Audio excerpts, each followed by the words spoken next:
Oh shit. No, I they went the wrong one.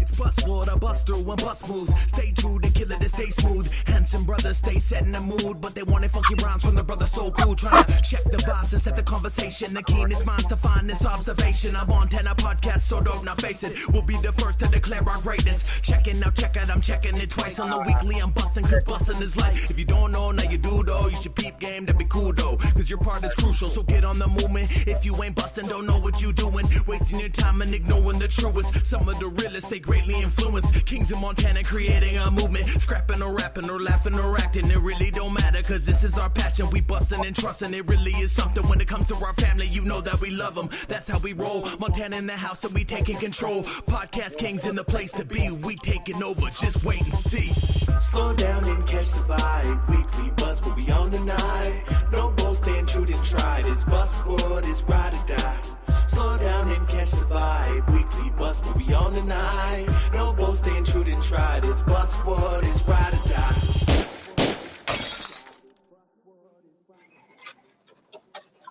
Use the YouTube link, babe.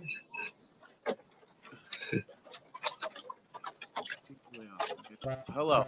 We're here. All right. Hey, everybody. Welcome to the Weekly Bus. This is episode 12 of season 5. We are being joined by a legend and his sidekick. Before I introduce the legend, I want to introduce his sidekick because his man is coming in like a storm from LA, from the West Coast, baby. He came in into Knucklemania as a rookie, and he came in with swinging like no other. And I want to give him the flowers he deserves. This man is a beast. He showed us love beforehand, and he goes by the name Cody Videl. Woo! What's good, baby? He started Knucklemania off, dog. Yeah, he tipped it off. Life is good. Life is good. You know, BKFC is a company that I was striving to fight for a very long time. And on April 27, 2024, just a few weeks ago, I manifested exactly what I wanted, which was becoming the very first sanctioned California bare-knuckle boxer in Californian history to walk to that ring and a fight that night. Although I lost due to a cut. It's a pretty good cut. It's a pretty good cut. I know that I won. No disrespect to Keith Richardson. He won that fight due to the fact that he had strong resolve. He took the beating that I gave him. I've never seen anybody take that many punches like that with no gloves on. So Keith inspired me. 41 years old, Los Angeles police officer, and I'm a 35-year-old. On paper, it looks like a mismatch, but Keith handled my power very well. And a lot of people are probably thinking, like, why are you giving so much credit to your opponent? Because without my opponent, I have no test. And without a test, I wouldn't be in there, right? So that was a great initiation. It was a fun experience. I created history with Keith that night. And my favorite part about it all was I earned the favor of Bobby Gunn before I even stepped foot into that ring. Bobby Gunn is here today. We're going to bring him out here in a little bit. But thank you so much for having me, Weekly Bus. BKFC, thank you so much for continuing to employ me. And there's so many great, awesome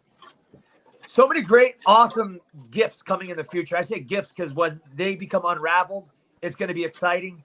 And I can't wait to talk about some of them here today. So Weekly Bus, thank you so much for having me. Yes, Thank you for sir, coming man. on, Cody, we appreciate you, man. It was an honor to meet you at the presser. First and foremost, you were not shy. I love dealing with fighters that have charisma. You deal with a lot of fighters in this business that are just fighters. They're pure fighters. That's all they do. And it's sad to no online social presence. No presence. And it's a sad to say this, like they don't understand that they are the market. You, on the other hand, came in as a fresh face to BKFC, knowing that you are the market. And you just don't get opportunities to talk to fighters that are that fresh to the game, that already understand that there's a business behind the fighter. Exactly. I appreciate that. George St. Pierre, legend of MMA. Everyone knows him. He said this. He said that fighters need to act like this is a business because it is. They need to treat themselves like a business. If you're not branding yourself as a fighter, as soon as you get hurt or as soon as you lose enough fights and nobody cares about you anymore, what are you going to do then? And, you know, I feel for a lot of fighters because it took me a very long time to become settled in my own skin. I'm a business owner. I help a lot of people with their own personal issues, their own business issues. And if I was to give any advice to fighters out there, I'm not telling anybody to be fake. The word performance means shifting in the highest gear possible, right? I'm not acting, I'm performing, right? And when I say performing, is I'm using that energy I have, that hyperactivity I have, that passion that I have, that purpose that I have, that power I have, and I'm using that to prosper. And because when I prosper doing what I love to do, I get peace of mind, and that peace of mind is worth it. If you're a fighter and you're watching this, if you feel that rest at the end of a training session, at the end of the fight, where you just feel completely rested, that's what we strive for. You can't have peace without suffering. You can't have peace without that war. And it is very important for you to illustrate who you are and what you're about to the fans, because otherwise the fans just see blood and violence. And to me, our sport, combat sports is much more than blood and violence. It's just some of the paint in the picture. And the picture, Lifestyle, man. the picture that we paint is an art. That's right. Hey, and a quote that I heard Bobby Gunn quote at the post-fight press conference, he said, "Not the size of the dog of the fight, it's the size of the fight in the dog." Bobby, how about we bring you on in? You're sitting in the Feel good, buddy. I'm doing good. Bobby Gunn here. Thanks for having me on the show. And I'm just saying this. Cody did a fabulous performance. I never worked him before going into that fight. But I want to tell you something. The last 2 weeks, I've been just coaching him, videos and all that. He's like 60% different again. You'll see a different Cody next time he fights. You'll see a whole different Cody. Let me bring you on in here real quick. This is Bobby Gunn. He is a legend. He's a 73-0 bare knuckle boxer. He has a book that's coming out. It's authored by Staten Boner. He has been working close to Bobby Gunn. And is it Bonner? I don't, either way. Yeah, Bonner. Same Bonner. It's out right now. It's hit the bookshelves. I did get to sit in an opportunity on a book hearing about it that had the author. David Feldman was present.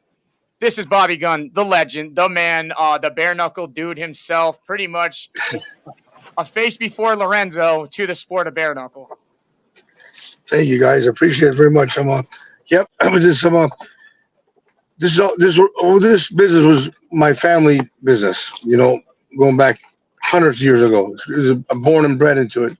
And I brought Dave Feldman in to my world, and we had a goal to take the underground to above the ground, make it sanctioned, because I wanted to pave the road for everybody, the men and women that's fighting, so they don't get arrested. You know what I mean? Not to hide. Like when I fought, I used to put a white beater on, a black one, and a pair of blue jeans, because if the building got raided, I just put a coat on, try to slip it to everybody else. But there's just some fights were nerve wracking, and and there was no rounds when I fought the fight. So some fights go 20 minutes, a minute, maybe 40 minutes. But that was bare knuckle fighting. And 40 minutes. Low key, before I knew who you were, Bobby, no disrespect or anything, but I'm pretty sure David Feldman talked about you the first time we had him on 2 years ago. 2 years ago, because he was talking about his underground doings when he was on the show, and he said he had a friend of his. I swear to God, it must have been you. It had to have been you. He was that they used to do this a lot back in the day before they ever went professional. That's it. Like, see, Dave was a regular boxer promoter, and he done those tough man contests. He had them in Arizona at the Fort Vidal Casino, and actually the first sanctioned fight. Everybody's overlooking this. The first actually sanctioned fight was the one August the 5th, 2011. At the Fort Vidal Casino. The Indian reservation have their own casino. They have professional fights. They have their own boxing commission. And Burt Randolph Sugar, the great historian, one of the best boxers I've ever lived, he called me before that fight. He said, what you're doing here is a history making, because really this is, even when Sullivan fought Jay Curling, that wasn't sanctioned. You don't remember that? It wasn't sanctioned. Right. They were on the run. They had to run, the police arrested them. But he said, this fight actually is legalized. People, he says, actually, because of that, it's a lineal bare knuckle Police Gazette magazine title.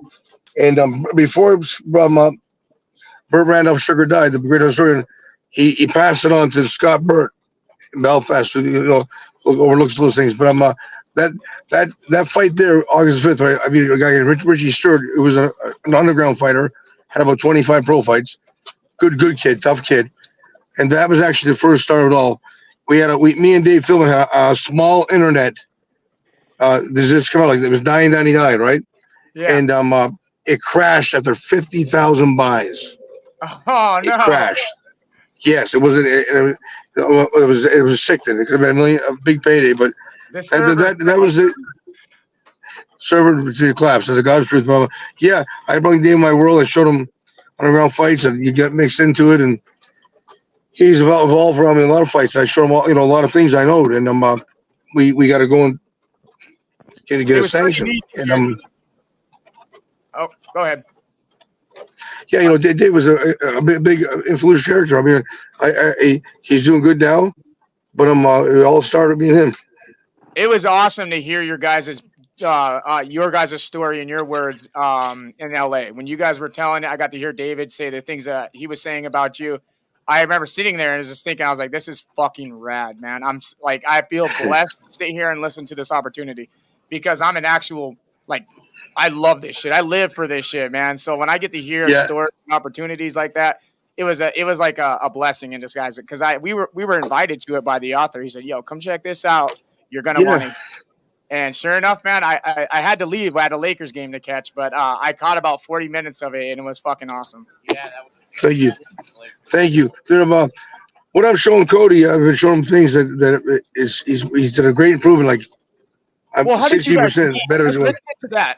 Let's get to that first. I kind of wanted Cody to explain how you guys came about, actually. Go on. Well, I honestly have to thank you for that, Tylen, because I was walking around, the press conference was going on. I was a prelim fight, so they weren't gonna, have me on stage. And I was standing with Mickey Terrell's group, and I was also standing with Lorenzo Hunt's group. I liked both of them. I was torn between. I just stood with them, and I just was like, you know what? I'm just gonna be part of this, right? Yep.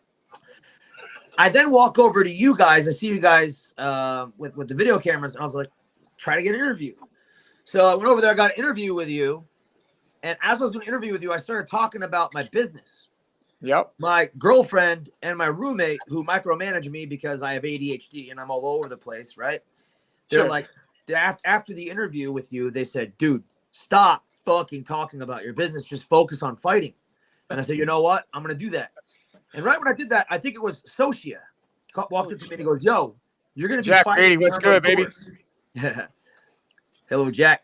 So Socia said, you're going to be fighting behind those doors. You want to see your arena? I said, yeah. I walked out of the arena, saw the fucking stage, realized that I sang on stage in 2015 with Phil Anselmo of Pantera on that stage when he was there with a band Superjoint. So I was like, dude, I was actually here and I performed on that stage before many years ago. This is awesome. I turn around, walk in the double doors, and I walk back down to where you guys were. And that's when Bobby Gunn stopped me and he asked me a question. And I said, Cody Videl, nice to meet you. You look familiar. What's your name? And he goes, Bobby Gunn. And I go, Bobby Gunn. I'm like, I watched you since I was a teenager. I know what I just want to say this, man. So if I wouldn't have done that interview with you, I wouldn't have talked to you about my business. I wouldn't have got reprimanded by my lady and my roommate. And I wouldn't have then made that mental shift to fighting. And then I probably wouldn't have talked to Bobby. Divine timing, my man. So, Bobby, what'd you say to me when you met me? What'd you say to me when you met me? I don't remember. I had a good conversation. You reminded me a lot of myself. I told you. Remember me telling you that? You said that, and you said, listen. Like immediately, you said, listen. You have this glow to you, and you have this look in your eye. And I know a champion when I see one. You're going to be the future champion of this. Yeah, I didn't say that. I just, problem is, here's the deal. Now Cody's training the bare knuckle way. I show him things. Problem is, these fighters, they are not really training bare knuckle boys. They're having MMA coaches and boxing coaches work with them. That's not bare knuckle boxing. It's a different world, man. I'm a former one of a kind opportunity because Bobby Gunn is probably one of the only few men that can actually teach bare knuckle, full on. Bobby, you're absolutely correct. You're starting to see a lot of MMA and a lot of boxing coaches trying to transition over. Which is listen, no one has that. they're great fighters. The MMA fighters are great fighters. The boxers are great fighters. Here's this problem: they're not training bare knuckle boxing. They're not training the old ways. Ball man, You know the ways how to do it. It's a whole different ball game. Position, punch throwing, power shots, where to aim. You got to be a laser position so you don't break your hand. Well, And I see these guys today. We're seeing fighters like Kai Stewart revolutionize the style of what's going on with clinch work inside BKFC, because BKFC allows such tight clinch work and active working in the clinch, and you're seeing a lot of but even that though, you know, when I fought in underground fights, they were borderline rough and tumble fights, biting, and anything goes. And when I was in the clinches, it was an art to fight in the clinch. You could do that much damage with 2 or 3 inch shots and bare knuckle in a clinch. These guys are doing that. They're smothering themselves. They know how to bring back that smack behind the ear, crack, crack. And to be honest with you, I see a lot of these some of the top guys. And as soon as I feel like there's something still left in the basement, you know, I want to get back in and do one more shot. With what you said with Cody, you said you've seen a lot of yourself in him. When you finally got to witness Cody in the ring with Keith Richardson, what were your thoughts initially? You're like, was this like this kid was banging? A kid got all the heart in the world and nobody behind him to train him the right way. I mean, listen, that's the truth. He has his girl, his buddy, but I mean, what I mean behind him, behind him the right way to show him. And I'm also working with another kid too. I've been talking to him. He's a real good guy. He's called Tommy Aaron. He fought in the card. Remember Tommy Aaron? I don't know. Was he on the card? He fought a card at 100. Yeah, like we do. 100. He comes at 150 pounds. And that boy will be a force to be reckoned with in his division too, big time. Mark my words. Was he a California kid? Yeah, he's down there in California. He fought a black kid. Yeah, second or third or fourth fight of the night. I do remember the name actually. He stopped the kid. He stopped the kid. He knocked him out. But listen, he's coming on big time difference in him because I'm showing him the right way. The problem is a lot of the so-called big guys are up there. They're hard to. You couldn't really work with them guys because a lot of those guys, they think they know it all, you know. But the truth is, in this game, you're never too old to learn. You got to be. I was trained by the all-time greats. You know, one of the greats in boxing. If you watch BKFC on a regular, you'll hear like Chris Lytle and Sean Wheelock. They discuss like how new and how different it is. I think that the fighters that are experienced fighters, like the Bellators, the UFCs, the boxers that are coming over, they all say the same shit in post-fight interviews. They said, "Whoa!" But let me ask you a question, though. Let me ask you a question. How can a plumber pass his opinion about an electrician? It's a different world, right? Yes, sir. Even people commentating, you know, where's the background really in bare knuckle fighting? With 1 or 2 bare knuckle fighting? No, I mean background. Born and bred into it. Analyze it. Know it. I can look at a fighter the way he walks and see when he's going to move. I tell a fighter's whole style by the first 20 seconds when he stands in front of you, because I know this game inside out. These guys ain't being taught the art how to slip and roll, slide. A lot of these guys will be walking on their heels, boys, punch drunk, very quick. They don't know the art of the roll. I was taught by the greats how to roll and slip these punches. And mentioned some of the greats. Jesse Reed trained me, and Kenny Weldon is a great trainer. Trained one of Montana's all-time greats, Todd Foster. I used to work out with him when I was 15 years old. He actually has a special thing coming out, and I can't say anything about it, but he has a special thing coming out himself. I'm glad you brought him. You tell him I said hello. Tell him I said hello. I sparred with Todd at the HBA, the Houston Boxing Association, in 1991, I think it was. Yeah, I was boxing. I was only 15, and I was boxing Orlando Gonzalez and Frank Tate, the middleweight world champions, at the same time. Jesse Reed was training me, and Kenny Weldon was training Todd. I love Kenny Weldon and Todd. They're my buddies. A great fighter. Todd was. Man. That is so rad. We'll be seeing him this Friday. I'll make sure that message gets relayed. Tell him I said hello. Please do. Tell him I said hello. Hell yeah, we'll let him know. Bobby Gunn says hello. Richard Nunes says Cody is the future champ for sure. You got people in here that are chanting for you to be champ already. He's just saying. Richard's just saying that because he's my future brother-in-law.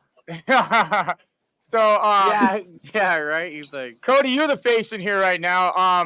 Bobby's backing you, and I want to ask you a question. What brought you to Bare Knuckle? Because you are a business owner. You seem to have your own ambitions. What brought you to the fighting and world? you said you've been manifesting it for a minute. So what made what made you want to do that? Yeah, so I remember being 13 years old, and I had been in like fights before I was 13, but I was never in like a full fight where like I was trying to kill the other guy, right? His name was Brent. I won't give him last name because he doesn't deserve the credit.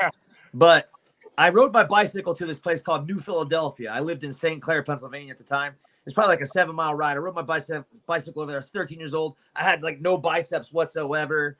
I had no muscle on me, but these Popeye forearms, dude. I always had big Popeye forearms before I had any muscle. Not lying. And when I held the baseball bat, a fucking bit, dude. That was ridiculous. What'd you say? You did a lot of jerking, huh? Oh, dude, you know. So, one night I go left, one night I go right. You know how it goes. Yeah. They don't call it motocross riding for no reason, dude. That's right, baby. So with that said, I rode my bicycle, you know, my pedal bike over to New Philly, 7-mile ride to see my buddy Andy Buziak. And I guess I rode past Brent Herb's, I said his name, Brent's house. And he had like a ton of siblings and friends over. And I had just almost got ran over by a car, and they saw me like, hey, how you doing? I was mad. Like I had really bad rage back then. I still do, but I control it better. Basically, he insinuated a fight, and I had gotten a bare knuckle. They made me fight boxing in the back of his yard. They made us do rounds, and the way the rounds went was as soon as he got tired, the round was over. It's like, what? And like, long story short, I beat him easily, and that was my first fist fight. And after that, couldn't get away with it. Everybody that was a tough guy, everybody that was a bully, everybody that was bigger than me always wanted to fight me. And I'd say, you know, just living in Pennsylvania alone, before I ever moved to Texas, before I ever moved to California, I easily fought over 30 people, and I beat them all, right? And that was no gloves. So I got into amateur MMA. By the time I got into amateur MMA, I had no ACL in my right leg, none whatsoever. I became an amateur champion. One second. You good?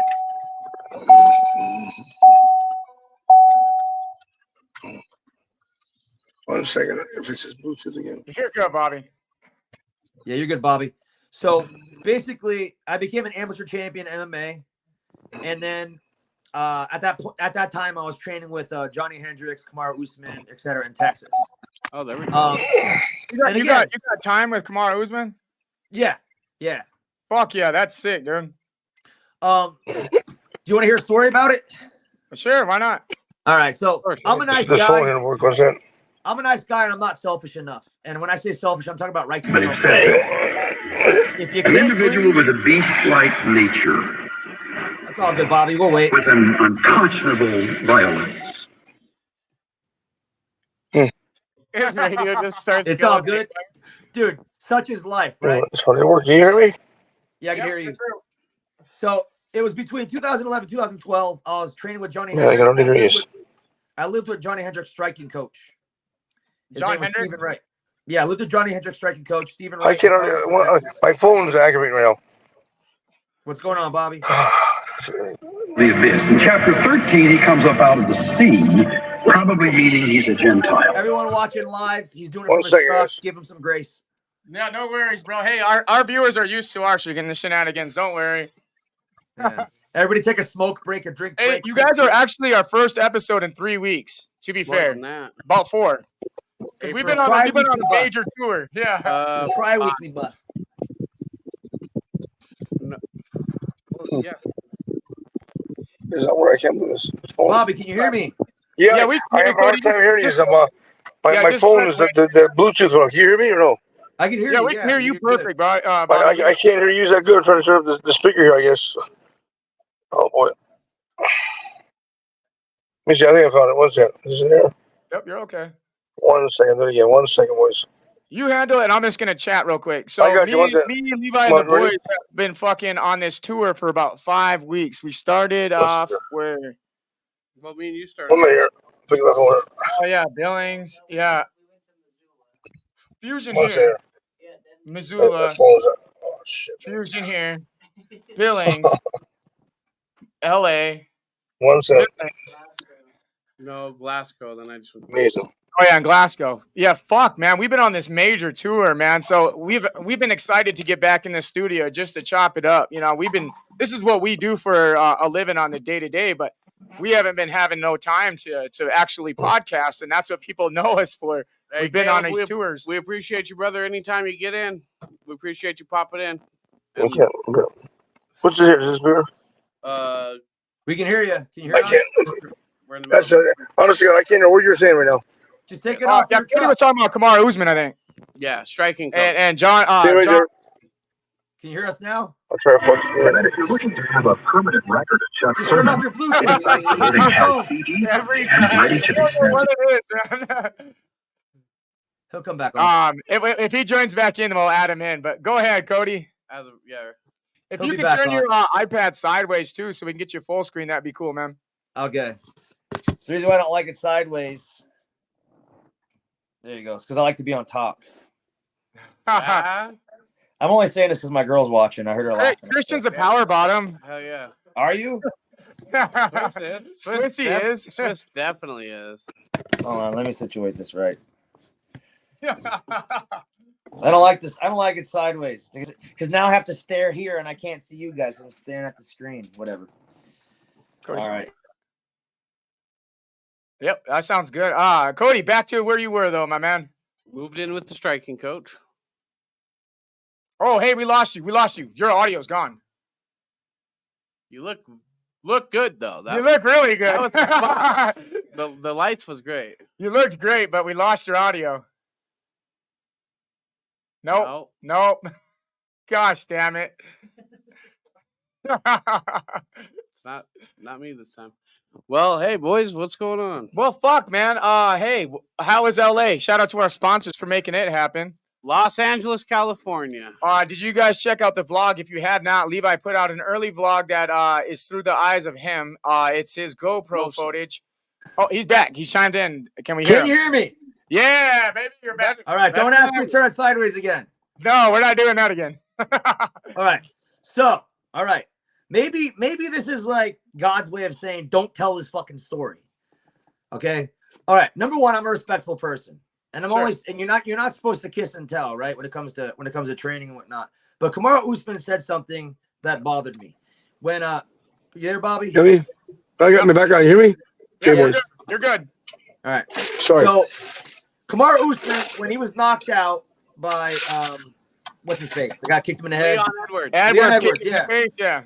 My apologies, Leon. You deserve more respect than that. Leon Edwards knocked out Kamaru Usman, and Kamaru Usman went flying like a pencil through the air, like flat, right? Yeah. Kamaru Usman said he was never knocked out before. And he was only ever dropped in training. He said he was never dropped in training or something like that. And I was like, bullshit. Back in 2011, 2012, I was in what's called the gym. It's called the gym in Arlington. This is a place where a lot of people trained. This is a place where there was actually fights. There was a company called XKO. XKO held cage matches in a square cage. Fucking amazing. Crazy. You have the element of a boxing ring, but it was a cage, right? That's bad. So you could corner your opponents. Damn. So Team Takedown was Johnny Hendricks' company. There were millionaires that invested into Hendricks, Team Takedown, and they owned it. Yeah. They brought their cage over there, circular cage. I was training with the Rochant brothers at the time. Shane Roller was on the team. You had Chris Feist, Johnny Hendricks, and Kamaru Usman came that day. I had no idea who Kamaru Usman was. All I saw was a Jack Black dude walk in with a tight-ass shirt, and it said Olympic boxing on it. All right? No. And I had my headgear on. I hate headgear. I absolutely hate headgear. I think it hurts worse getting punched with headgear on. I have to agree, dude. I agree, though. No, I feel that, actually. And how the fuck are you going to do fucking MMA and headgear? It gets in the way. It gets in the fucking way. So Mark Lehman, he was the head coach. Mark Lehman of Cobra Kai. He's like, Cody, wear your headgear. I'm like, whatever. Fuck it. I put the headgear on, right? I go in there. They send in the Jack Black dude, Kamaru Usman. I didn't know who he was at the time. I didn't know his name was even Kamaru. And I'm thinking in my head, okay, this guy's an Olympic boxer. So we scare up touch gloves. and I'm circling. I'm moving left and right, and I do my favorite combination to typically open up with. At the time, was my favorite combo. I fake a right hand low as I lunge forward. So I lunge forward, fake a right hand low, and then I either do a power jab or a power hook. He dropped his right hand, dude. Tune, what's up, baby? I went with a power left hook, and I swear Kamaru Usman went flying just like Leon Edwards. Yo, dude, what? I can't wait to clip that shit. You knocked out Usman or what? TKO. I'm giving him his respect. God, what? He went flying. He hit the back of his head on the cage, and I ran up, and I was standing over top of him. And Stephen Wright, the guy I lived with, he was Johnny Hendricks' striking coach, was going, "Get him, Cody! Get him, Cody! Go, Cody, go!" And I'm like, this is fucking sparring. He's laying there. His arms are down. Yep. So nice guy Cody, right? Huntington Beach good guy, right? Yeah.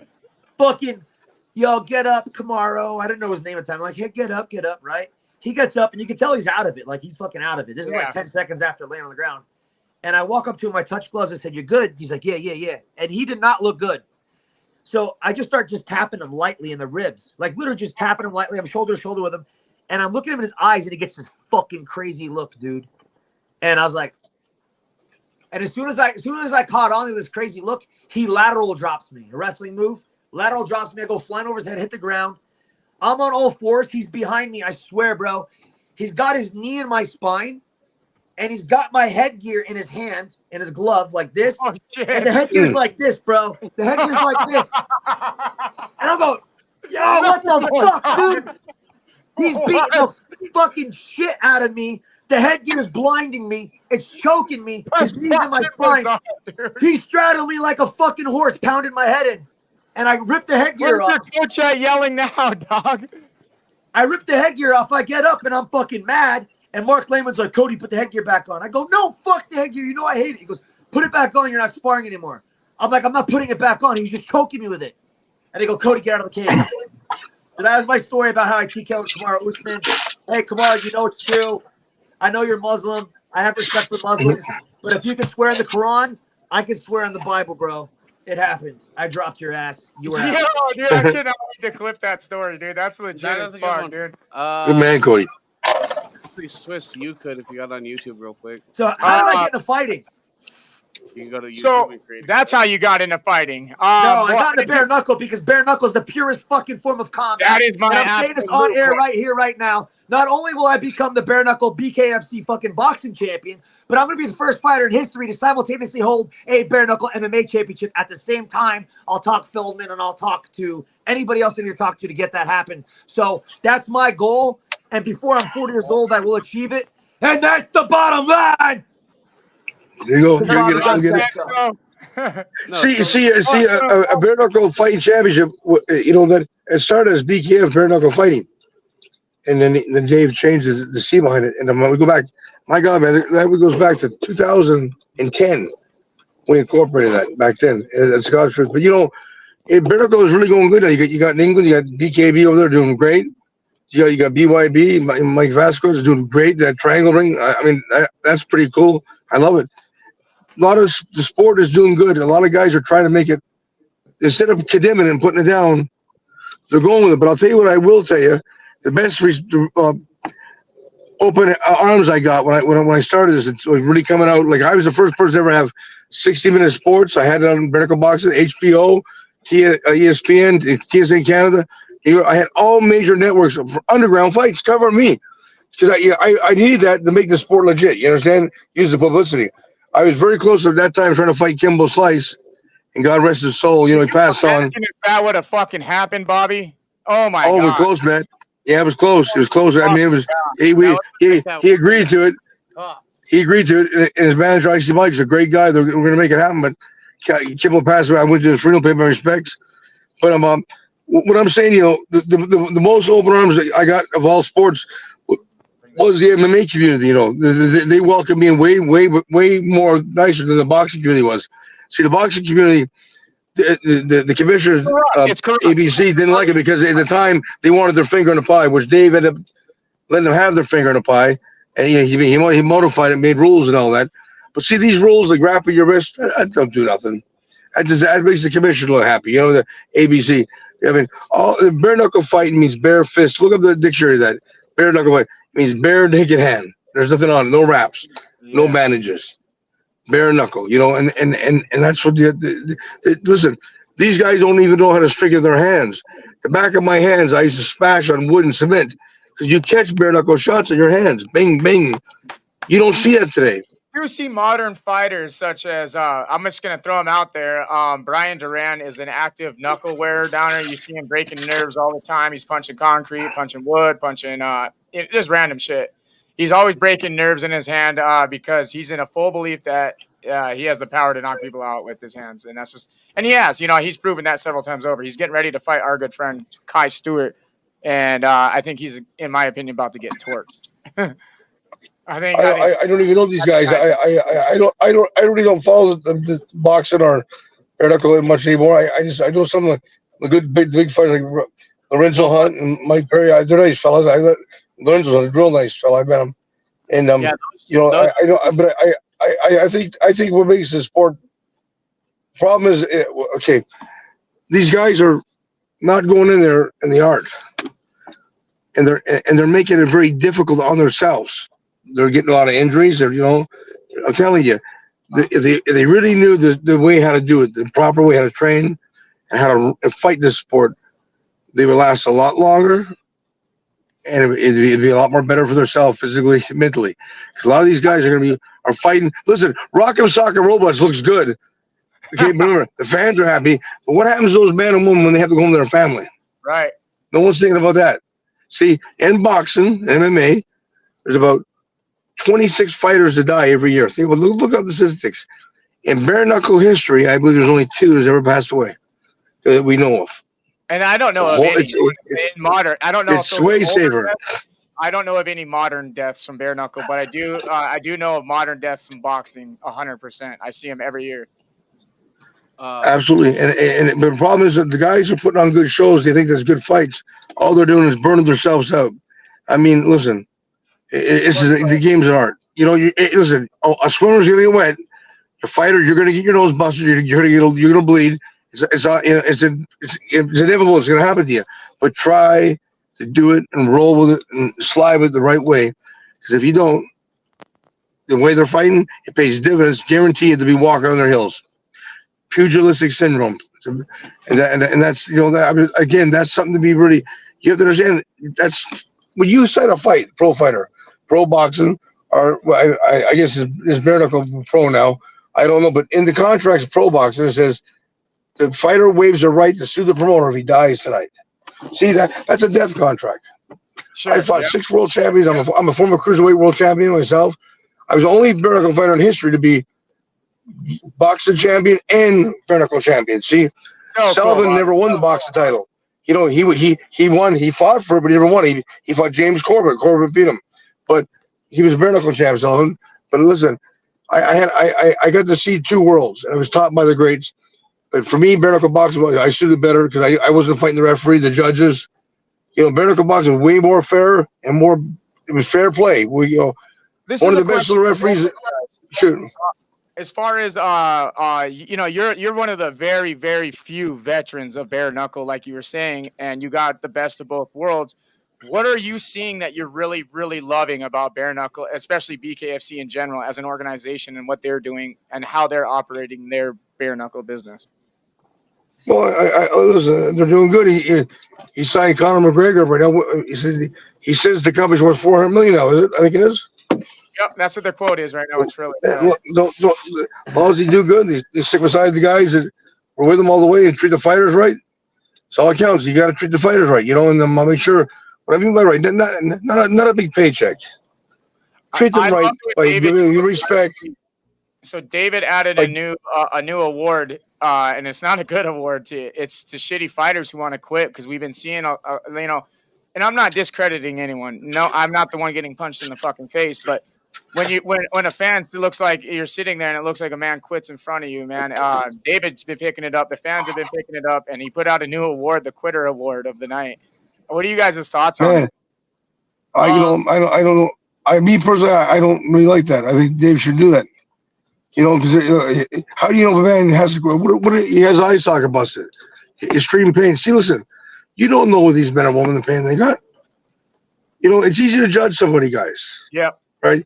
Until you walk in their shoes of a ball game. You know, look at problem is with fans. A lot of them come to see what they wish they could be. You understand? They're seeing what they can never do. And so they get the rottenness out of them, and they enjoy them to see these fighters bleed and quit or get humiliated. Well, what happens to those guys when they go home?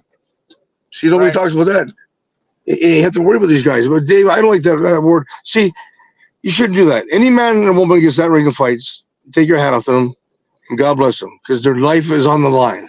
Yes, sir. Their life is on the line. Cody, these boys could die. What are your genuine thoughts on David's assessment there on that award?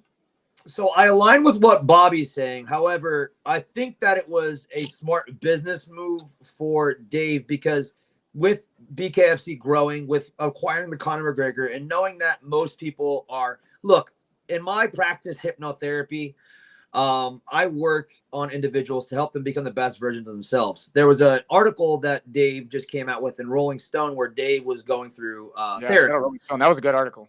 I'm not exactly sure, remember what kind of therapy it is, but you know, shout out to you, Dave, if you're seeing this. You could definitely benefit. Anybody could benefit from my form of therapy. My form of therapy is proven to be better than any psychotherapy there is. In fact, hypnotherapy improves neuroplasticity. Neuroplasticity is the rewiring of your brain, new neural pathways through your brain. Guess what improves CTE? Neuroplasticity. Hypnotherapy has been proven to increase neuroplasticity. So I'm with Bobby on the damage and whatnot, the physical, mental, spiritual damage that a fighter takes. However, we sign up for this. And I want to say this. He's talking about a guy named Chris. I'm not going to say his last name on here for legal rights. But Chris was a massive talker, Bobby. I don't know that you know this, but Chris was a massive talker, and I mean shit talker, in the beginning of his bare knuckle career. And I think it was 2 fights now or 3 fights now where he just kind of quit without actually sustaining any damage. Chris Sorrow? And I'm not going to say his name. Oh, that's who. I mean, that's see, I don't even know these guys. I don't know them, but listen, fair play to them. Getting there, fight your ass up, but as long as Dave does good, he's doing all the promotions, and I also want to see the wee fellow. Was it Dave? Who's the wee fellow works with? Dave Cranskin? Yeah, Cranston. Yeah. Yeah, fair play to him. I support him becoming out. Listen, he's a good kid, and I'm gonna tell you something. I do. He's a good kid.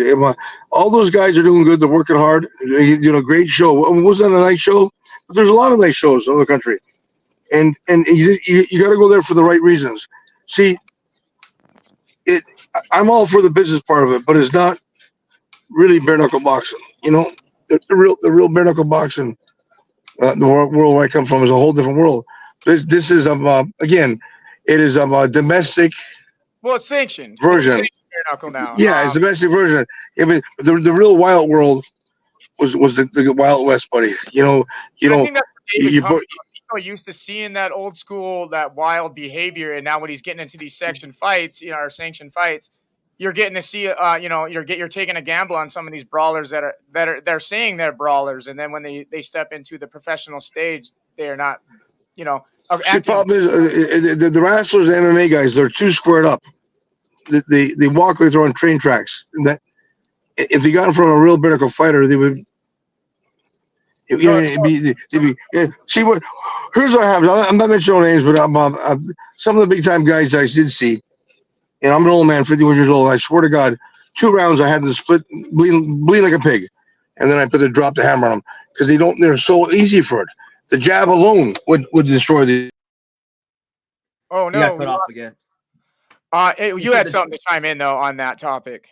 So going back to what I was saying about the hypnotherapy stuff and about humans in general, most people are negative biased. Most people are gravitate towards negativity. That's why the WWE antics. That's why the drama. That's why the hate. That's why all the violence and all the aggression. That's why that does well with entertainment, because it captivates the mind. What do you think about this, right? Real quick, Bobby. If you're driving down the street and you see a happy family coming out of a fucking church and they just got married, that makes you happy, right? You see kids playing in a playground. You see a lemonade stand. That makes you happy, right? But if a fist fight breaks out on the left side of the road, where does everybody's attention go? Yeah. Humans are negative bias. Humans are biased to the negative. And so by him coming out with that award and by Dave saying what he said, it drew attention. We're talking about it, aren't we? Yeah. Oh, yeah. Yeah. You know, but a referee, the fair play man, makes a Bareknuckle fight too, you know. Let me tell you, one of that guy, fellow kid Tyler Hall, that little bugger probably did about 500 of them. And his life, he was a real good little referee. And no one talks about him anymore, but a good referee makes a Bareknuckle fight too. A lot of these guys don't know how to assess it. You know, they see blood, they get up and set their nerves, they call the doctors, and they stop these fights too quick. These kids. I mean, that you can't do that. Like Cody's fight, that they shouldn't have stopped that. The boy could have kept going. Well, I do want to say this.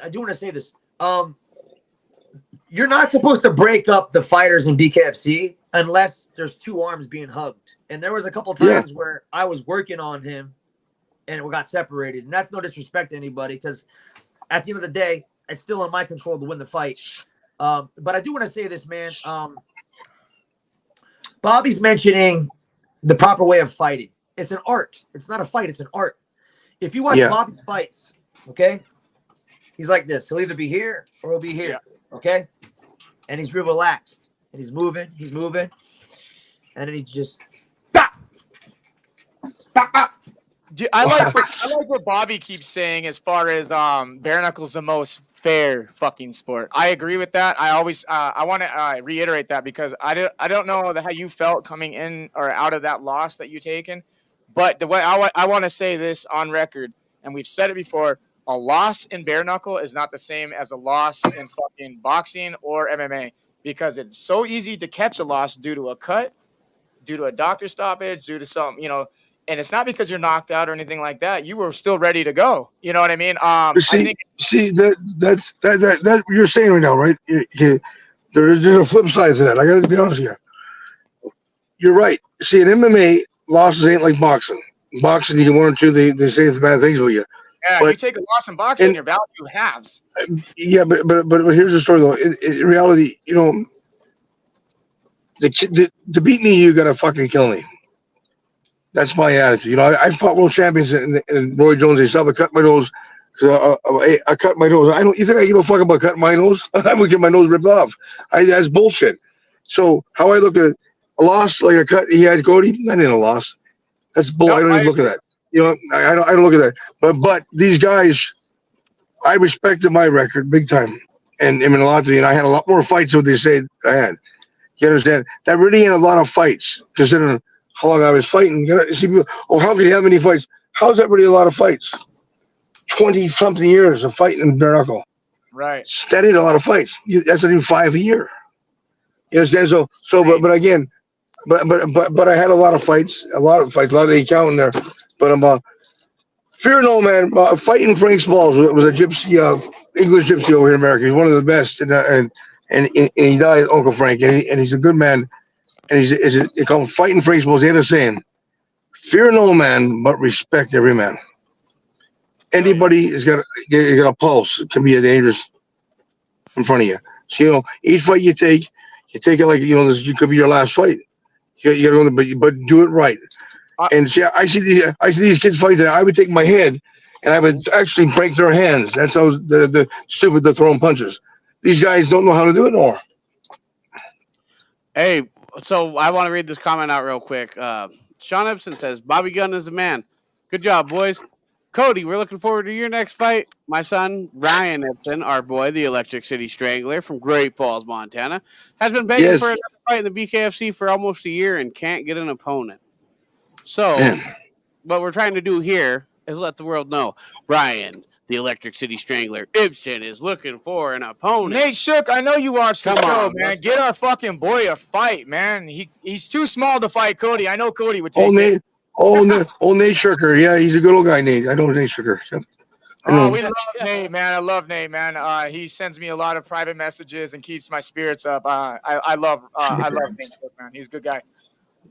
Nathan Shocker. I agree. You're a good man. Good man.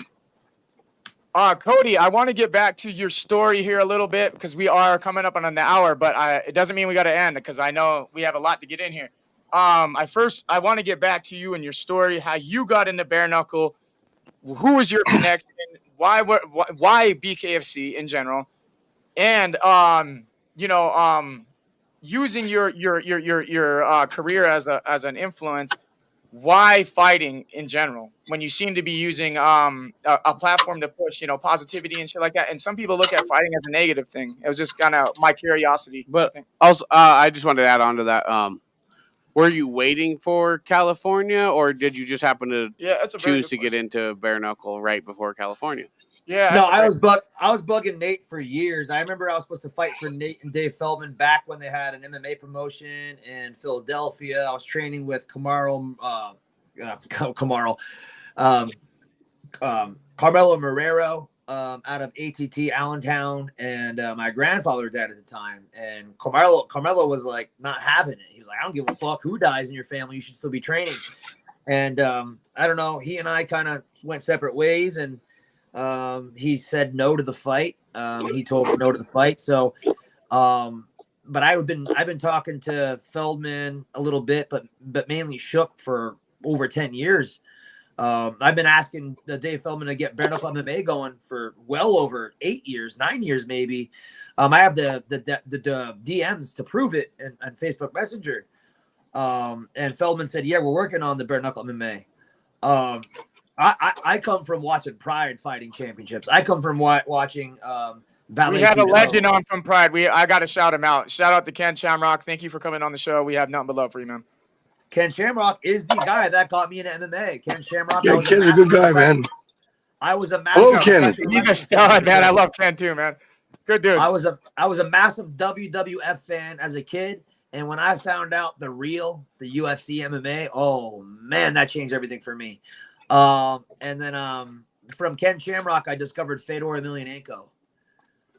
Fedor Emelianenko had a lot of bare knuckle fights. Wanderlei Silva had a lot of bare knuckle fights. I actually trained with Kings MMA. Yeah. I trained with Rafael Cordero, who is the original coach of Wanderlei Silva. So, also the coach of Mike Tyson is my coach as well. So you're blessed with a lot of opportunity, Cody. I'm not. There's not a lot of fighters that come in with that many backing. That's had that much experience around them. Bro, I gotta tell you, man, I think I made every fucking error along the way to actually getting settled in my fighting career. That makes you a knucklehead. Yeah, I had to, exactly. All these injuries that I acquired, broken back, torn knee, broken wrist, pinched nerves. I got those finally fixed after my after 30 years old. And I've never lost my will to fight. If anything, it's just gotten stronger and stronger and stronger. And if you could look at my fight with Keith Richardson, you could see, like, I came out the gate like an angry bull. I was fucking ready for war. I was ready to win. And going back to bare knuckle, going back to Bobby. Bobby has the blueprint. Bobby has the blueprint. You got to jab and move. Jab and move, jab and move. Let them make a mistake. Be first with the jab. Move your feet, move your head. Let them make the mistake. And when they make the mistake, you pop them with a hook, an uppercut, or a straight right, an overhand, whatever it is. But as long as you hit them in a nice spot, that's what matters. You don't do 100%. Bobby told me not to go 100%. And I still went 100% in the punches. And you saw the result. Now, the reason why Keith was able to hit me is because I stood in front of him and I told myself, I will not take a fucking step back in this fight on my own will. And I didn't. Did I? Oh, you kept coming, and you brought the action. You started off Knucklemania 4 with a fucking bang, bro. So fuck yeah, dude, that fight was bomb. And that's what Dave Feldman wanted. He told us that right before the fucking fight. And I got to tell you a funny story real quick. Tell you a funny real story quick. Bobby was there. We're in the hallway. They bring all the fighters out in the hallway. The referees come down. Chris Lieben's there. All the referees come down, and they're giving a speech. And then in comes Dave with his lady. And Dave gives a speech, and I'm all amped up. I don't know if you guys know this. Maybe you weren't there. But I gave motivational speeches to all the fighters at the same time on separate occasions. And Dave's there, and he's giving a motivational speech, and he's like, there's 3 things I need from everybody. Respect your opponent, respect the BKF staff, and fight your fucking asses off. He said, fight your fucking asses off. And when he finished his speech, I go, BK, hoping somebody would say FC, and nobody said it. So then I screamed FC, And like Dave jumped. I was like, what the fuck? Because I was right behind Dave. So I screamed it in his ear. And I was like, in my head, I was like, man, I think I just made the boss mad. So that gave me extra motivation to come out guns blazing. So that's what I did. Hey man, you did a good job. I just wanted to say, you know, that was leading into my question is that you just got a fucking hell of an opportunity to be on the world's biggest ever bare knuckle stage. And you opened it up as the first California sanctioned bare knuckle guy. And you skipped prospects. You skipped fight night. You got the opportunity that you asked for. And I wanted to know your internal thoughts and feelings, knowing that you didn't have to go through that process and you did get that opportunity that you manifested. No tryouts, no prospects, no fight night, just straight. So I didn't go through the traditional tryouts, but all my life I've been trying it out. You know what I mean? Like I fucking love that actually, dude. In Pennsylvania, I trained with Tim Boach. I trained in Texas. I trained with Johnny Hendricks. The Roshot brothers. I trained with Kamar Usman. In California, for 5 years, I trained with Dan Henderson. I got a scar from Dan Henderson. I got a scar from Keith Richardson. I got a scar from Robert Dunn. So anybody that has a last name that rhymes with Dunn or Son, I shouldn't fight. So with that said, I trained with Dan Henderson for 5 years. That's fucking fun. Damn Alvey, fucking Sean Strickland, right? And I always knew what I was capable of. I always knew I hit fucking harder than anybody I went with. I always knew that I could take a fucking beating. What did you tell us about your hands? What? What did you tell us about your hands when you first met us? That they're made for this.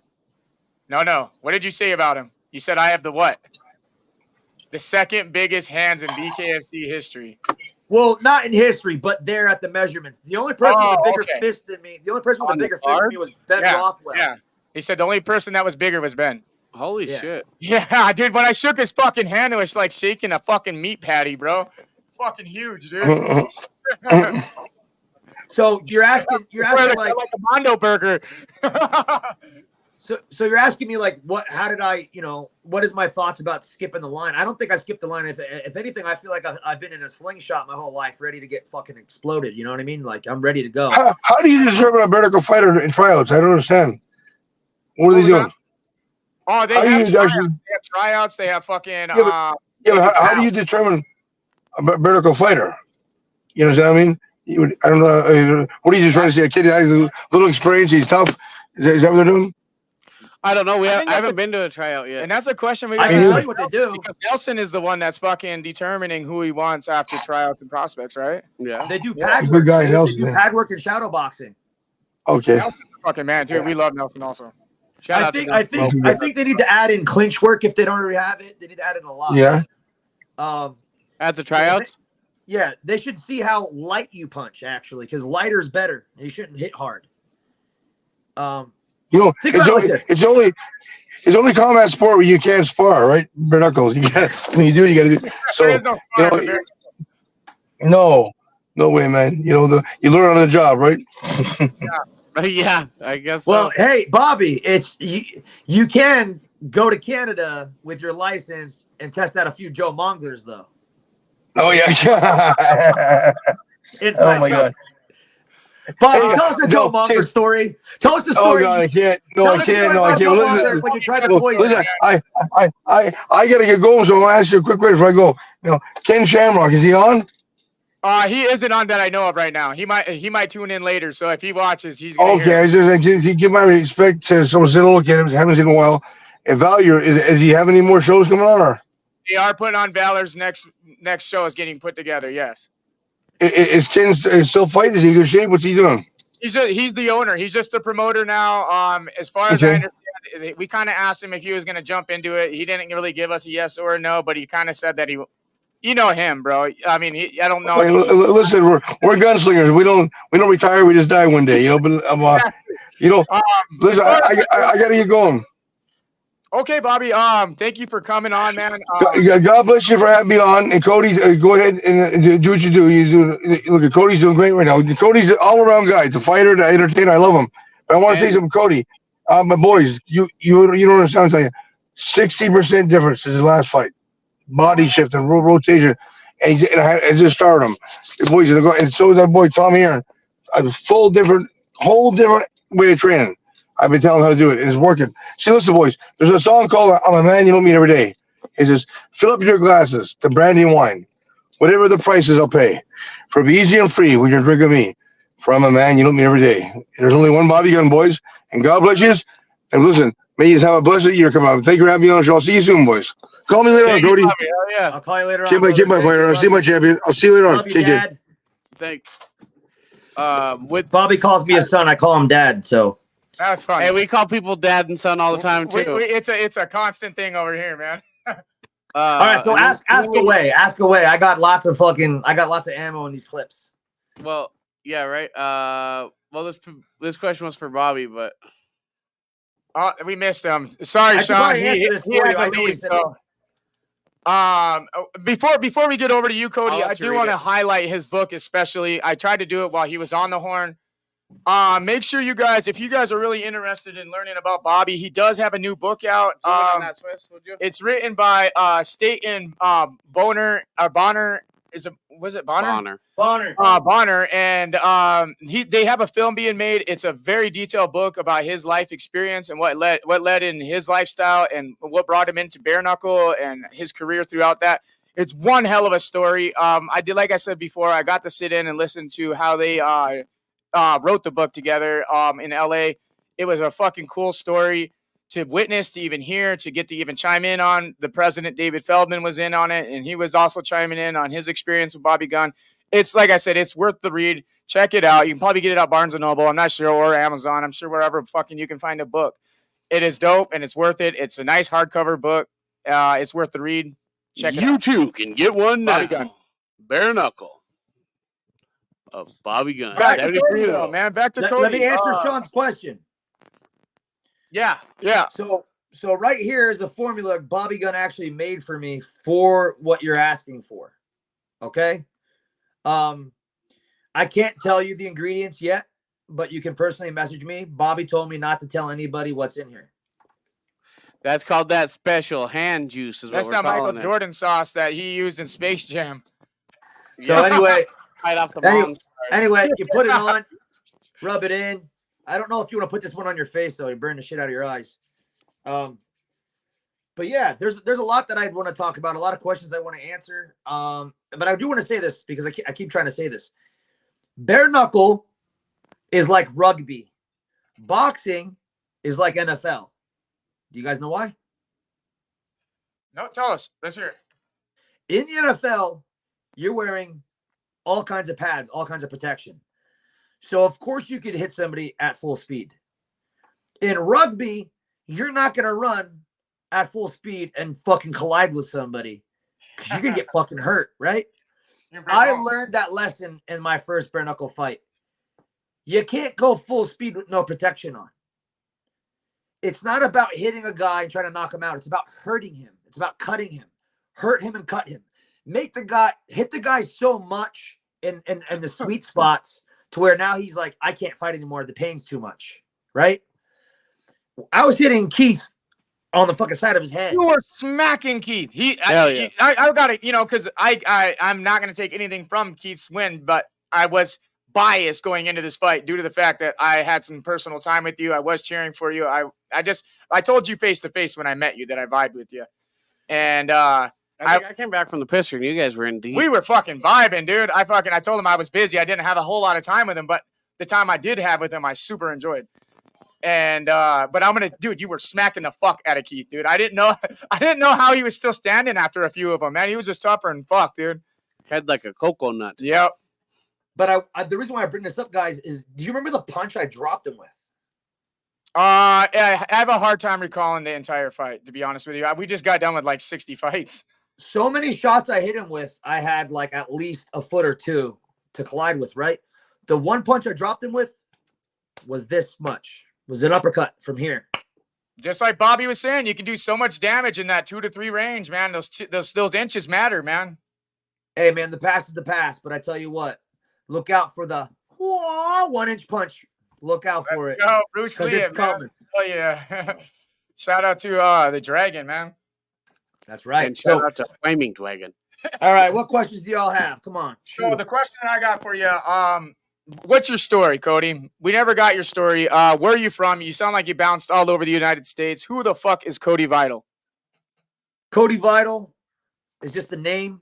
Who I am is a lot of good thoughts, a lot of good emotions that become actions and results. And the word manifestation is thrown around a lot. People use manifestation often. I have a really strong gift at manifesting, at creating my reality just by thought alone. And, being 35 years old, people will say I'm old and whatnot. Get the fuck out of here. You don't have my energy. Let's go You're for a 70-year-old. You're a pup. Let's fucking spar. Let's go to a fucking party. Let's fucking do a fucking IQ test. Listen, not only did I become the very first sanctioned boxer, bare knuckle boxer in California history, but before and after my fight, I scored the fastest concussion test possible. I have a video to prove it. Damn. The doctor goes through procedures. Dr. Moosey's wife and him, they both said you scored Moosey, the fastest, the fucking fastest concussion test possible. So my point about that is I operate on a higher frequency than most people. And you got to believe in yourself and you got to use it. There's a really good quote in Norse mythology that says, a man's heart is of no use to him. Well, no, a man's weapon is of no use to him if he doesn't have the heart to use it. So if you have talents, if you have power, if you have abilities, you got to fucking use it. So where am I from? I'm from Pottsville, Pennsylvania. So you were born where? Pottsville, Pennsylvania. Which is where? Northeastern Pennsylvania. It's a half hour from Reading. It's about 40 minutes from Allentown, Easton, where Larry Holmes is from. It's 15 minutes, or not 15 minutes, but 5 minutes from Deer Lake. Deer Lake was where Muhammad Ali trained. Deer Lake camp. And it's a couple hours from Pennsylvania's a fighting state, man. You got your heroes like the Rockies, even, man. Even your fictional fucking heroes come out of Philly and shit. It's just look at Bareknuckle, look at David. He's out of Philly too. It's just Pennsylvania is very much like Montana. It's a fight state. I'm waiting for those guys to open up the Bareknuckle. That's cool that you're from there, Pennsylvania. Oh yeah, I'm sure the boss is also. Oh yeah, I know. He's working on it, but I'm excited for him when he does get it. It's going to be so big. It's going to be an epic fucking show. You were born. Were you middle class, low class, high class? How were you? Fuck, dude. So I was 2 years old living with my grandparents. I guess my mom was in and out of the house because my dad walked out of the nursery when I was born.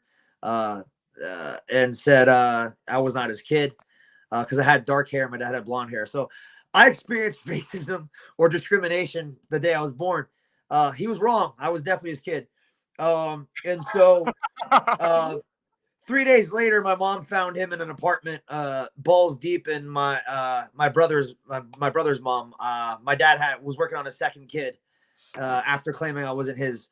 So with that said, I lived with my grandparents for the first 2 years of my life. And then my mom got pregnant second time with my brother Brandon. Shout out to my brother Brandon. And we love brothers. My brother's a half brother too. I love him to death. That's my I've got nothing but half siblings, dude. Yeah, we don't say halves around here. That's my full blood brother, man. Yeah. So anyway, that's awesome. But my mom was working on her second kid. My grandparents were like, dude, you got to fucking get out. So they kicked my mom out, and then my mom took me. I don't even know who my mom was, to be honest with you, when I was 2 years old. So I felt like I was abducted. So my mom moved into the projects in Pottsville, Pennsylvania. She moved into the projects, and my dad, sorry, Dad, but was fucking so narcissistic that he moved right next door to my mom. And if you know anything about the projects, on the other side of the wall is the other house. They're connected. Yeah. Right. And so I barely even saw my dad. He moved right next door, and I still barely saw him. And so yeah, I grew up in the projects for probably like 2 years, and then my mom moved into an apartment, and then we moved into another rental home. And dude, I'm not gonna sit here and talk bad about my mom or talk bad about my dad. No. And that's not the point of this. The point is get a little background on who you are as an individual. Because just like we were talking about early on, is that a lot of fighters don't understand that they're the market. In order to build a market or a fanship, people got to like you and people got to know you. And the only way to get to know you is for you to tell your story. Exactly, You dude. gotta know your why. Yep. Why are you here and who are you and why do you love this shit so much? And that's how you develop fans. Especially when you say you manifest. You know, so it's good to tell your story in your words. That's why we love it. We love to hear it from your guys' version because there's no one better to tell it than you. Well, to me, yeah, the best way I could put it is, you know, either times are good or times are bad. I cannot stop thinking about fighting. I cannot stop thinking about, you know, being a hero in my own imagination, you know. And I think that all men respect heroes for a reason. I don't care about superheroes. I care about real heroes. I care about the Bobby Gunns. I care about the Fedor Emelianenkos, the Rocky Marcianos, you know, the Tyson Furies. You know, a lot of people that come from broken homes, such as me, yourself, and my brother, and this and that, we find our fatherhoods, especially when you're lacking a father, you find your fathers in idols and such. Like, I am a huge Nipsey Hussle guy. He's a little older than me. I love, you know, these are individuals that I don't like to use the word idol anymore because I'm a God-fearing man now, but like these are people that I took into fatherhood roles. Like the things that they said, I absorbed and I understood. I learned from that kind of shit, dude. And I soaked it in. And they weren't my dads, but they acted as that when I didn't have it. You know what I mean? So I'd put on a record or I'll even go as fictional as Vegeta from fucking Dragon Ball. You know, those are some of my Super people Saiyan. His fucking storyline is so good. What he stands for is pride, honor, and respect, and those are things that I take from, you know, as such as idolizations. I don't think every man has an idol, whether they understand it or not. Exactly, you're exactly right, and I appreciate you giving that insight. So, with that said, I want to be the hero of my own story and a lot of other people's stories, and I think that men are required to have two qualities. Number one, you need to be good. Number two, you need to be strong simultaneously. Why?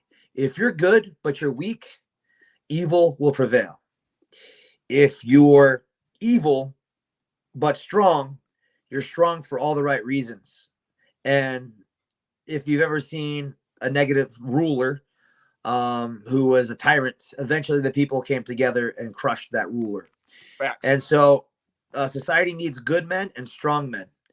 And what we're seeing today is a society that is pacified, a society that is weak, a society where people are too afraid to take action or they're too distracted to take action. And people are always complaining about politics and are always complaining about every little issue. At the end of the day, a dead man is a dead man. And so if you've ever studied history like I have, the only way for a country to turn around for the better is through killing. Revolutions. Yep. Revolutions, right? And I get to say that freely because my great-great-great-great-grandfather 7 generations ago was the chief of commerce of General George Washington's military. My grandfather himself, that's a crazy story, dude, managed the very first military, the very first division of Marines in America.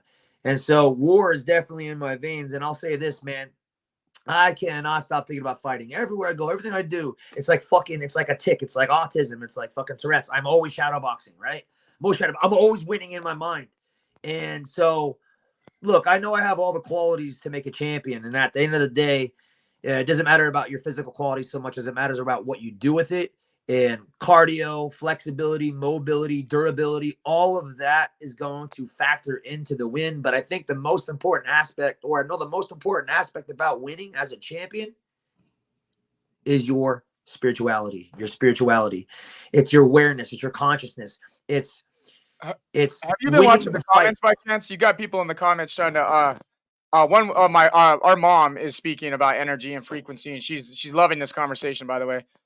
And another one was from, we have a world-class coach who coaches Kai Stewart. He's in here and he's reasserting what you were saying about not throwing power. He says body shots and faster punches with less focus on power is what we try to focus on for longevity in the sport. But we've also have guys like James Knucklehead Dennis who love to pack in pain in every shot. Cody, do you have another one lined up yet? I think he's trying to line you up with James. So I do have another one lined up yet. I don't know exactly the details of it. I do know where it is. I do know the date. I do know the weight. But I'm not allowed Don't to say announce anything else. anything because it'll get us both in trouble. Yeah, I can't say anything else other than that. So yes, he does, but we don't know what it is. Until this it's time I'm ready to serious. come out. We've done it Sometimes before. I'll We've say gotten in that. trouble. Sometimes I'll say that, and I'm joking. This time I'm serious. I don't know who he's fighting.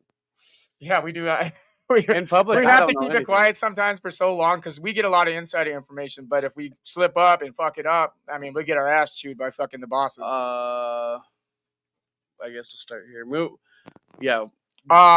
Moved around a lot. That one's yes, exactly. Mom said that love is the most highest power, and then she also said the physical body is not what we own. And she says we're all frequency. She loved what you were talking about. Your mom's absolutely right. So people think that, look, society has taught us to get so far away from spirituality. Like, I'll just say this: the word psychology was created not long ago. And it was 1900s, early 1900s. Freud, one of the founders. I love psychology, bro. I love psychology. I am a big fan of what he taught me. Was that one of the major things that I took from Freud, especially, was people are naturally fucking bad. We learn two ways: reward and consequence. No matter how big and how small the reward is, and how big the fucking consequence is, or how big or smaller consequences, we only learn two ways. And human error is where our free will is. And as soon as we understand consequence and reward, then we start making real choices. And that shapes you as your person. He's like, that's the key to psychology, is understanding reward and consequence. And I never forgot that, man. And how you can test how what kind of character you are. It's what you do when nobody's around. Integrity, yeah. Integrity. So if you're like, oh, I'm not going to litter because the people I'm with are going to say something, but then you're out here just littering bad.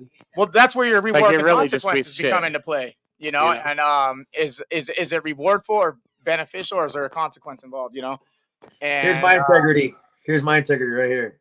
And it always has. Hey, Sean pops back in. He says, wait. He's like, no, I'm not trying to match them. I liked watching Cody fight. I want to keep James at a lighter weight. Did you say Jenna Jameson? No. He said James is he's too small frame to fight a truck like Cody. What'd you fight at? What were you fighting at? 165? 75? Who, me? Yeah, at that last fight. What were you at? No, motherfucker. 205. Oh, you were a monster. That's right. Oh, I forgot how big you were, dude. No, motherfucker. I forgot how big you were, bro. And that's no offense. Like I said, we've been on the road for weeks, man. We've done probably 60 fights in the last 5 weeks. 75 is James. James already fights. Yeah. Okay, so that's my bad, bro. My bad. It's all We good. just been on so many we've been on the go, man. It's hard for me to collect. It really is. And I don't want to insult you on that. We usually are pretty sharp. You're not insulting me. You wouldn't know it's 205 unless you checked my ass out. So you're my height, and usually the 205 guys are like Lorenzo. Lorenzo's like an inch taller than me. He's not 6'3". Mickey Terrell proved that one. Monster when you stand next to him, especially at 246. I was like, holy shit, Lorenzo. Oh yeah, Lorenzo's fucking thick, big, bro. I'm 170. That's what I walk around at. And when I stand next to that guy, I look like a fucking kid, dude. Right. And then they're huge if they make me look small. Yeah. Then you got Mick Terrell making Levi look tiny, dude. And Alan. And Belcher towered you, yeah, dude. So let's talk about behind the scenes, because people really want to know that, right? So let's love that shit. Let's go for it, bro. All right, so I went into this whole event for those 3 days leading up to the fight, just excited, like a fan, just a friend. I brought a friendly, loving energy. Most people were tense, and I'm just I feel more comfortable in a room full of killers than I do in a room full of weak men. Same. Weak men lie, cheat, and steal. Killers just tell you what they're going to do up front, and you gotta stop them, or they're going to do it.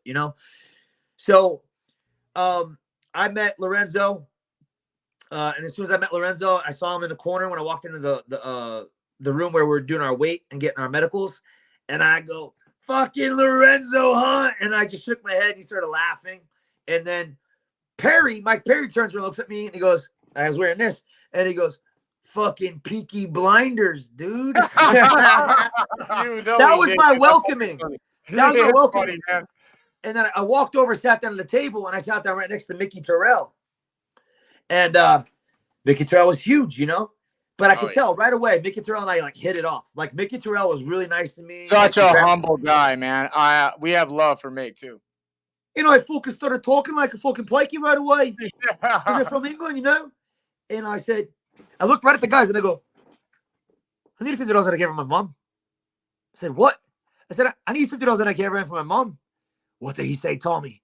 I think he said I need $50 in a caravan for his mom. Yeah, I need $50 in a caravan for mom. Fucking pikeys.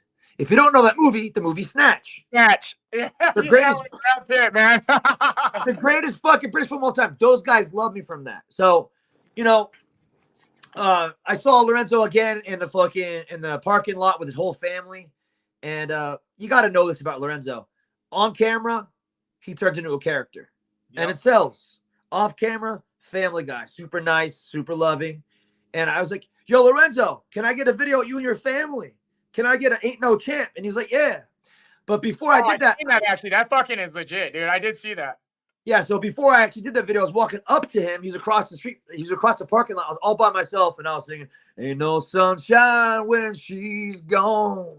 Hell yeah. Only darkness every day. There ain't no sunshine when she's gone, because when she's gone away. And he fucking looks at me, and he looks at his girl, and he goes, I swear I've seen this guy in a movie before. I go, you didn't see me in a movie yet. And he turns around, he goes, this guy's full of life. He looks at his wife, he goes, this guy's full of life. Yeah. I go, mi amo es Vidal. Vidal es life, motherfucker. That's what it means. Vital means life. And yeah, dude.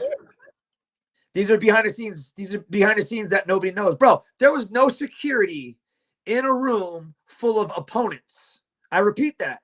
There was no security in a small room. That was weird. That was probably the first time that's ever full of opponents. Actually, yo, and that just shows the level of respect these fighters have. Are you talking for about David. weigh-ins though? No, presser. He said he's like in a room. No. Before all this shit. Okay. About. So we had to do medicals. We had to do medicals in the same room. All the opponents were in the same room. Small fucking room, right? Small room. We're all in this small room, and we're all opponents, and there's not a single fucking security guard. I think that shows there's a level of respect that the fighters have for David, man. It's not only a level of respect for David, but it's just like it shows the authenticity of fighters, man. Yeah. Your mom said that the strongest frequency in the world is love. Actually, they've proven that the strongest frequency that a human being can emit from their body is authenticity. So what does that mean? That means when you combine authenticity, being real, with what you love, you get true love. And those are the two strongest forces in the entire world. So how did you get into your professional career anyways? Not fighting, your manifestation and your therapy. What I do? Oh, yeah. Like, how did you get into that? Did you Your hypnosis. your hypnosis and shit. So I was training at Dan Henderson's gym. I was 30 years old at the time. I've been there for a couple years. And that was in California, right? Yeah, Temecula, California. Yeah. And my whole basically from the time I was 15 years old, I had the nickname Psycho. I had the nickname Psycho from sports and from fighting, because when I fight or when I play sports, I rage. It's like a fight to the death. Like I'm there to kill or be killed. Fuck it. And I grew up homicidal and suicidal. I'm not afraid to say it. Most people walk around this earth thinking the same thoughts I think, but they don't talk about it. Sure. I'm comfortable talking about it. So my whole life I had this, this thought and this feeling in my head, like, what the fuck is life? Like, it does not make any sense to me. I do love certain aspects of life, but if I could just close my eyes and go to sleep forever, I'll do that. And at the same time, there's another force inside of me that's so full of life, so lively, it's the complete opposite. And, through trial and error, I was able to, heal myself to a degree, but I never had professional help. And I was 30 years old, training at Dan Anderson's gym, and my main sparring partner was Sam Alvey. Sam Alvey always told me to come to church with him because I would confide in him. And there's a long story to this, and I don't want to tell you the long story because we'll probably be here for a while. But it involves Michael Jackson's personal chef. So basically, story, man. No, I swear to God, his name's Bruno Avinash Irde. He's my friend. I can call him right now. So Bruno Avinash Irde was Michael Jackson's private chef. I met him at the supplement shop I used to fucking run. And he lived with Michael Jackson for 8 years, and he cooked the best food I've ever had. It was super organic, super clean, and it gave you more energy than anything you could fucking eat. This guy was a guru. He told me, where your energy goes, your focus goes. Well, where your focus goes, your energy goes. Where your energy goes, your power goes. Where your power goes, you go. Be careful where your focus goes. And like, he would always be my spiritual guide. He cooked for me for free. He gave me free advice. He let me come over his house. Guy never charged me a penny. I was eating Michael Jackson's food for free. So with that said, he told me, Cody, I want you to emulate someone that you respect, because I was going through a breakup. I moved to California. The girl I was with for 5 years came out here a month after I moved out here, and fucking it ended. And I was out in California all by myself. No family, no financial backing. I came here with no money and no family whatsoever. Literally all the way across America, Pennsylvania, California. Think about that one. So For fighting though, like that's what led you to Cali? Was the camps and shit? we got to do a whole another episode on and just talk about spirituality alone, talk about God alone, because I got plenty of stories. I can invite people on here. Emmanuel Newton, the light heavyweight champion of Bellator at the time. I can invite him on here. He'll tell you the story. I have the proof, everything. Like, God is real. So 100%. Short story, God. Like Ryan Garcia, he didn't Dude, I'm with it, dude. You don't got to explain that to me. I'm Ryan Garcia didn't say, when they asked Ryan Garcia, how did you do this? He didn't say Oscar, Ryan. Right. He said, God did. Yeah. So God did. But Sam Alvey was a big play in that, because Bruno Avinash Irde, Michael Jackson's chef, said, I want you to emulate someone you respect, someone who's living the lifestyle that you're living, someone who has a family the way you want to have a family. It was Sam Alvey. His wife was America's Next Top Model. She actually won America's Next Top Model, 11th seed. And they had a slew of kids, and they went to church, and they would have me go to the church with them sometimes. But I was going through a divorce. I had just fought in Bellator, actually, with Emmanuel Newton in my corner, the light heavyweight champion, at 205. And I tore my MCL and broke my tibia throwing an overhand right. I didn't have an ACL already. My knee was always ripping, but I ripped my MCL and broke my tibia. How did you injure your ACL? State championship football. Gotcha. Ooh. Yeah. Still got So defensive player of it's the an game. injury you've had for a lot of years. One of those ones where if I wouldn't have blew my knee out, I'd have been in the league. You know how often you hear that one. Well, right? I wasn't letting that shit happen, because I heard a lot of people talking like that. So I just real quick, second drive of state championship, I tore my ACL in complete shreds, and I still played, and I still got defensive player of the game. Let's go. That's why they call me Psycho. Hell yeah. So basically, I started emulating Sam Alvey. Sam Alvey had me go to church with him, but then I noticed Sam Alvey was doing hypnotherapy. I called my health insurance, and they said, you have 4 months on a waiting list to talk to a psychotherapist. After I told them I was having suicidal thoughts, I got mad. 4 months? I could kill myself in that time. Yeah. So Sam Alvey was working with a hypnotherapist, and I started working with a hypnotherapist. And in 2 sessions, I could not feel anxiety or depression if I tried. Wow. 30 Hey, man, years. We're big on men's mental health, dude, and we always talk about it. Levi, do you know the suicide hotline number right now, offhand? 988. Yeah, 988. We always push that when it's brought up, because it's important to us. If you don't have anyone to talk to and you're having serious mental health issues, there's a lot of friends out there that are willing to talk to you. Maybe just make you feel a little more comfortable for another day. Hold on, because life's worth living. I'm proof of it. I've turned my life around, and my life's been. I love my life right now, and I'm also a victim of. I'm a survivor of suicide, I guess you can say too. I have battled really serious mental health issues. I still have really severe anxiety. I told you this when I met you, actually. I said I got horrible social anxiety. I deal with it how I can, and I just put myself out there. And a lot of times, that's what gets me by, is just trying to brave it through, And my brothers, when I mean by brothers, is also Christian too. These guys see me break down sometimes in the hotel, and they pick me right back up. Said, "You got to get up. You got a job to do, and you got to put on a smile for the people, because that's who the fuck you are now." And it works out, man. I think dealing with anxiety is dealing with it. Just face head on with it. That's been one of my things. Is after it's done, you can take a sigh, deep breath, and you realize that all that anxiety mostly was uncalled for, and it's in your head a lot of times, and it's hard to get over that fact, because your mind is such an endless place, you can't turn your mind off as much as you would like to. Our mom has told Ty to do hypnotherapy. She has, yeah. She's told me several times to get involved with a hypnotherapist and maybe kind of restructure my anxiety and shit. Mom, I got your boy. I already told him I'd get him. He's He fine. did, yeah. He says, I can already tell. I want to fucking help you, man. Yeah, no, I think your story's been so fucking interesting that we are going to need another episode. That's 100% fact. We are running into an hour and a half. I don't know how much time you have personally, but I do have a few more questions. If Levi does as well, I don't know. It's up to him. I don't know what he got planned. Bro, it's 9 o'clock here. I'm fine. I ain't got nothing going on. My son's sleeping at his grandparents tonight. My lady's out there studying for a test she's got coming up. I'm loving this, so let's keep it rolling. Good with me. Okay. We're getting real now. Okay. Yeah. We now that we have a little more one-on-one time. So when you got into bare knuckle, did Nate just finally give you that call and say, "Yo, your time is fucking now. You're getting a really big shot at Knuckle Mania"? How'd that I'm come going to about? step out and take a piss, so I'll be right back. Yes, sir. See you soon, brother. Hey, if you shake it more than once, you're playing with yourself again. Well, That's my problem. Shake it once, that's fine. Shake it twice, that's okay. Shake it 3 times, might be thinking about boys.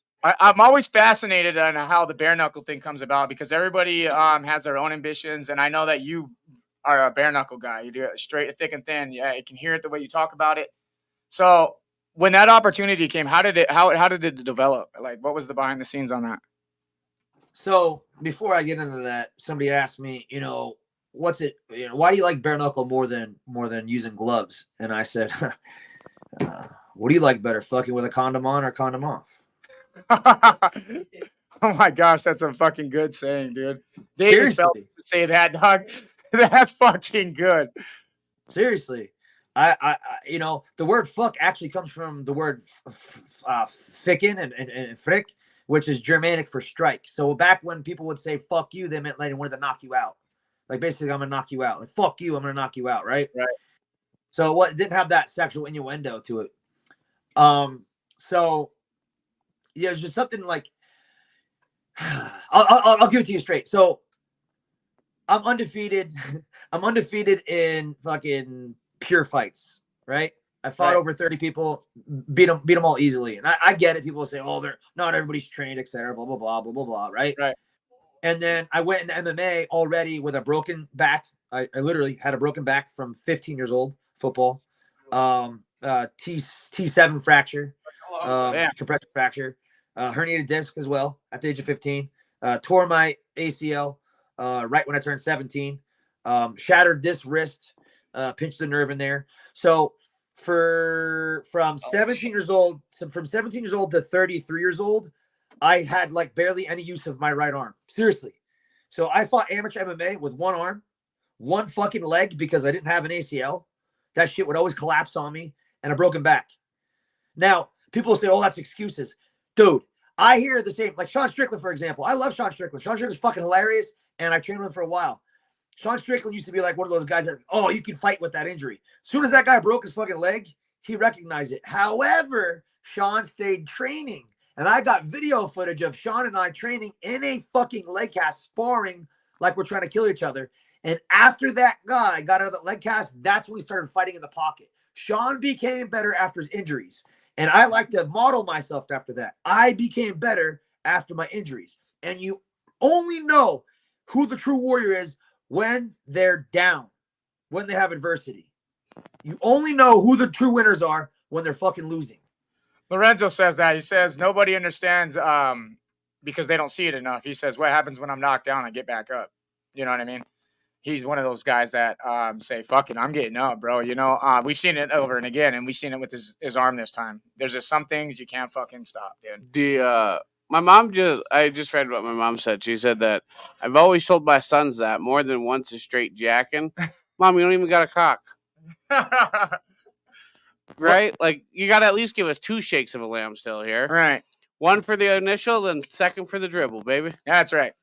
And then if you're just swish, you just walk away. As far as Knuckle Mania went, since you did say you kind of you're a fan of Lorenzo, but you kind of got to have some time with Mick. What are your thoughts on that fight, Because man? OG was going for Mick because that's his boy. Yeah. He said that's one of his best friends. Are you one of the guys that kind of feel they should run it back due to the situation that happened? So this is no disrespect to Lorenzo. Lorenzo's probably like, what the fuck? So it was kind of a joke at first, but I believe that you can manipulate energy with simple thoughts because it's proven, right? Yeah. So I knew Lorenzo was not going to just fucking stay down, right? Like I didn't think Mick Terrell was just going to like just knock Lorenzo out, but I was like, okay, there's a chance of beating him.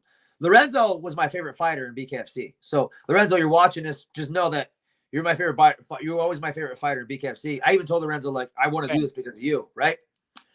But when Lorenzo was walking around with the Superman cape on and he was being really rude to Mick, I jokingly walk up to Mick with my hand like this. This is true story. This was in when we were doing medicals. We're doing a photo shoot, and Lorenzo had the cape on, the Superman cape, Superman suit. Yeah. I walk up to Mick and I said, "Hey Mick, give me your hand." And he put his hand out, and I go like this. "I got a gift for you. You ready for it?" And he goes, "Yeah." I go, "Look at it." He goes, "What are you doing? What is it?" I go, "It's kryptonite." And I thought it was kind of a joke at first. And then I saw him again right as he was walking out to his fight. And I looked at him and I go, my hand was busted. My right hand was busted. I go, he saw me and he's like, "You good, mate?" And I was like, "Dude, my fucking hand's busted. I gave you my kryptonite." Literally, as he's walking out to the fight, like behind the curtains, I said that to him. I walked up, tapped him on the shoulder. I was like, "Bro, I busted my hand. I gave you my kryptonite." I'm like, "You better fucking use it." What did he hit him with? You know, an uppercut. And A right one. Yeah. And that is so weird that he hit him with the right hand and Lorenzo fell down and hurt his elbow. Yeah. Did you watch the playback on that? That's nasty. It is nasty, dude. Yeah, dude. That's the way he nasty. fell on it and it popped out, I was like, "Oh fuck!" I think he broke his arm. That's nasty. Now that could just be coincidence, right? But again, I'm a believer in energy. All energy cannot be trained or destroyed. And when you think a certain way, do something like that, you can literally change the course of reality. And so, although I like Mick as well, I like Mick and I like Lorenzo. If I had anything to do with that, I apologize. I did from the bottom of my heart. I apologize because I did not want it to go down like that. I wanted to see a war. I wanted to see both men standing at the end of it with like a 5-round decision, or 5-round war, and then the decision went to the better fighter. But that sucks, man. That seeing him go down like that was hard. Fans' perspective, do you want it ran back? Not right away. I think that Lorenzo put on too much weight, and I could tell that he was kind of rushing the fight because he was moving in with his hands down a lot. And all Mick had to do was just step back and jab the way he was doing. I would like to see Lorenzo get back into his best form physically. And I think that's at 205. Yes, and I would like him to probably take some time off to make sure that his arm is good. I think Mick Terrell is going to be going on. Well, I have insider information. I'm not going to say, but I probably bet my balls that they're not going to fight next. It's going to be I was going to say that I don't think they would have had him square up at the press conference for no reason. Yeah, we're pretty sure it's Ben and old Mick at it next. Hey, we'll just do this. We don't know. But let me say this. It was a valiant effort for you, Lorenzo. It was a valiant effort for you to do that. Try to get the 3 belts, and you can do that eventually one day. However, it's kind of like a silver lining. It's like you got to take the good with the bad. You didn't get knocked out. You didn't get brutalized. You didn't get cut up. You know what I mean? You didn't get beat to a decision. You fell down. You hurt your arm. It's not really a loss, man. It's not really a loss. So, pick yourself back up. Go fight, defend your 205 belt. If they strip that from you or if you gave it up, win that back. And, do what's best for you. Yes, you can always go back later. Yeah, I think. What are your thoughts on that? I think you had to on that fight specifically. Particularly, yeah. For a run back instantly, Or Well, just you know that's overall? not going to happen. But if Overall, yeah, for a 3 division, because that's the fucking mission. Everyone knows it. with those titles now vacant. One is they let him keep the 205, is what I'm understanding. Yeah, the 185 is mine, dude. 185 is That's where you're going next. You is dropping down? available. Hell yeah! I'm That's 194 today, guys. Hell yeah. dropping. There we go. Oh, so that's See this? what we don't know. He does look smaller. That's what I'm saying, man. From when I met you, you do look smaller in Are your you gonna- neck and your face. Are you gonna change your nickname this next go round? Oh, yes. He said not that again. So Huntington Beach good guy is a joke. Tito Ortiz is the Huntington Beach bad Beach boy. bad I also boy, live yeah. in Huntington Beach. And I said it to Sean and Sean Wheelock and Chris Lytle during my interview that Oh yeah, I know which one you're talking about. that I was the Huntington Beach good guy. They asked me for a nickname and they fucking laughed hysterically. Like, that's it. That's it. Yeah, That's funny. That's you what know I'm saying. the- I wondered if they keep it on you. I won't let them. So I guess I'm coming to the point where I want to do a little more research on you so I can have a little more educated questions. As far as who you are and because you have a fucking history, man, and it's really cool, man. But I got a question. Like, what's your day-to-day schedule in the life of Cody Vidal? Oh, good call. Well, I wake up in the morning. I go sit on the toilet. I pee when I sit down sometimes, so I can check my phone. I don't No, know. so I have to go right back to the bathroom if I have to. No, because if you're standing and peeing, you're probably gonna drop the phone in the toilet. Oh no, I'll do my piss, then I'll go grab my phone, then I'll go right, and then If I'm sitting on the toilet with my Christian big says he's thighs, done it. when I'm sitting on the toilet, my big thighs touch each other, and even if I drop the phone, it lands on my lap. Swish says he's done the old toilet drop. There's a science to this, right? So no. I wake up in the morning. The first thing I do is I say the Lord's Prayer in the shower. Turn the shower on, get it nice and hot, let the hot water run on my body. I say the Lord's Prayer, and then I do like a little bit of breathing, a little bit of oming, meditation, om, and I just kind of put myself in a neutral state, a really relaxed state. And then I check my phone, all the messages, check to see if I got any new clients. I do schoolwork with my son in the mornings, or I do it later in the day. I homeschool him. So does my girl helps. I'll train in the morning. I'll train at night. I do cold plunges at Meta Labs in Huntington Beach. He's a fan of cold plunging. Yeah, cold and hot plunges, mentally, physically, and spiritually good for you.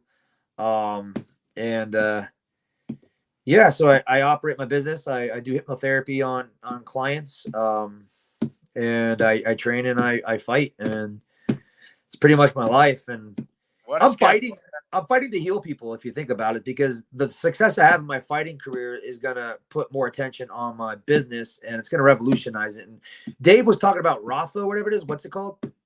Rasha. Rasha. Yeah, Rasha Energy. Yeah, tell me more about that, because that has me interested. I wish I could. I don't know too much. Christine Faria, I think, brought that in. It's a product that I'm not familiar with myself. Well, basically, he was saying how it's gonna like change mental health, spiritual health, whatnot. But you mentioned Sigmund Freud, so let's get on a topic you really like. Sigmund Freud is the father of modern day psychology. However, Sigmund Freud is the one that actually conceived the concept of conscious, subconscious, and unconscious mind. Okay. To Rex Chan. Now, conscious, subconscious, and unconscious mind. Think Right. about that. Conscious, you're aware. Subconscious, you're half awake, half asleep. That's the meditative state. Meditation means to learn. Fact. Unconscious means you're asleep. You're born in the world unconscious. Then you develop the preconscious. He called the subconscious the preconscious mind. People get this confused. The subconscious and the unconscious mind are not the same. The unconscious mind becomes the preconscious mind, subconscious. The subconscious or preconscious mind becomes the conscious mind when you're 4 years old. At the time you're 7 years old, the conscious window closes. Everything that you have experienced between 0 and 7 years old is now your personality. In the Bible, they call age 7 the year of responsibility, because you are acquitted of all your sins until you're 7 years old. Because once you're 7, you're very aware of yourself and what you do. So, with that said, okay, With that said, Sigmund Freud conceived the concept conscious, preconscious, unconscious mind. But does modern psychology use it? No. Why? I'll tell you. Sigmund Freud had a nephew named Edward Bernays. Fuck you, Edward. Edward Bernays took his uncle's research and sold it to the bankers. And when he sold it to the bankers, you know what the bankers did? Pharmaceuticals. Okay, the hypnotherapy aspect works. It helps people heal. Let's get rid of that. The psychotherapy part, the programming of people's minds, that works. Let's use it for evil. So what did the bankers do? The bankers took the research that Sigmund Freud did, that Edward Bernays, his nephew, sold to them. And the first thing they did was they created commercialism. And the first commercial they created was cigarette ads. Really? You're lying. Is that fucking fact? Smoking is cool. Smoking is cool. That is bizarre, man. Why do you think they put menthol in the cigarette butts? Because it feels cool. It tastes cool. They program you to kill yourself slowly. The next thing they did is they started promoting bacon.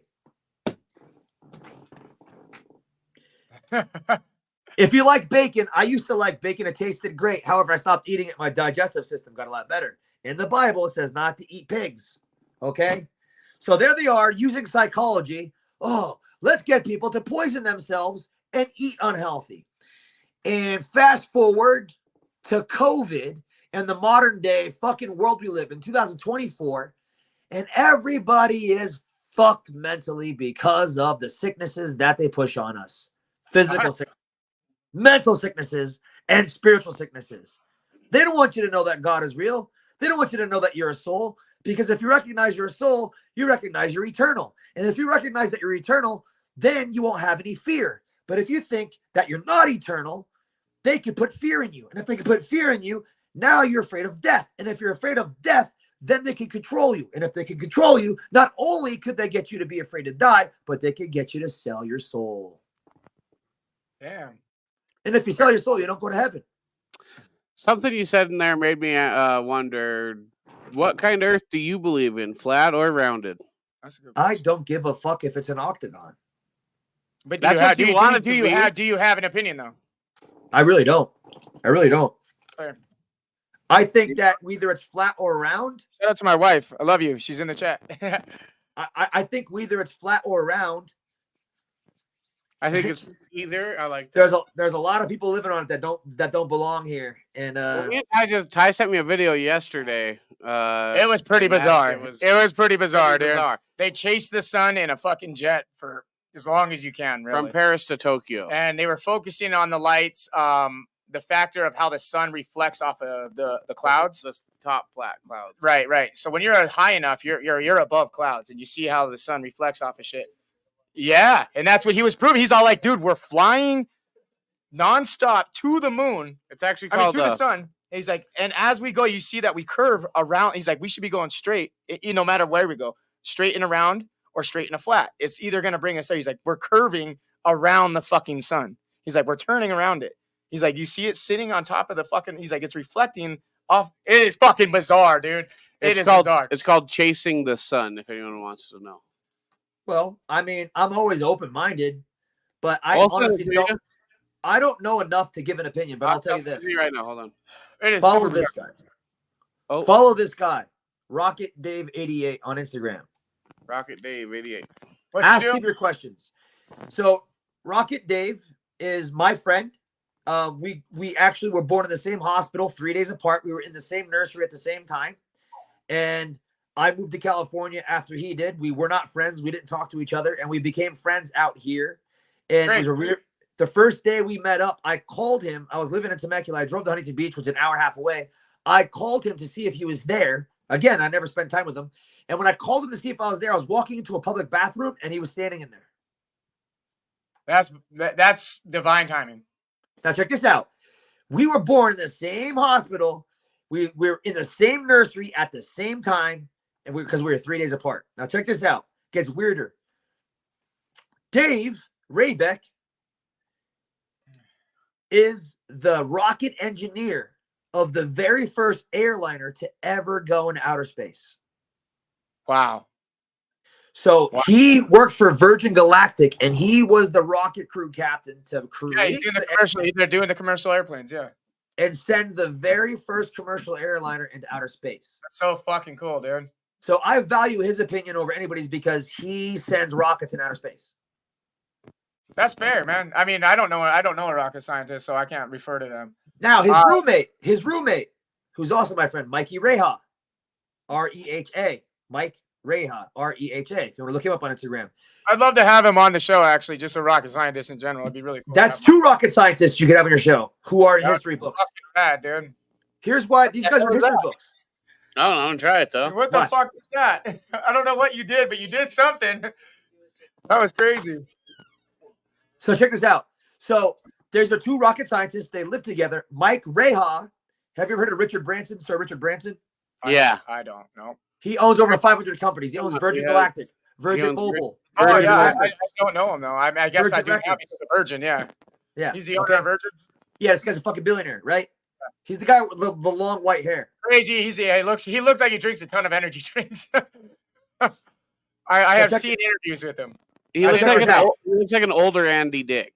Mikey Reha, the roommate and friend of Dave Rabick, the other rocket scientist, was the first person to send Richard Branson in outer space. Badass, dude. Into low orbit or out? Orbit. Okay. Yeah, they didn't Stratosphere, dude. Yeah. Stratos. But you're in space. You see all the stars and all that shit is what they say. I don't know. I haven't really seen any footage. I'm sure they won't do it because they want people to pay for it.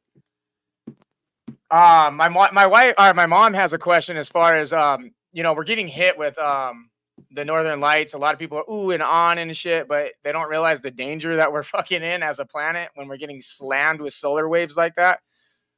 Do you know the importance of solar weather and how it affects the human body and as far as the mind goes?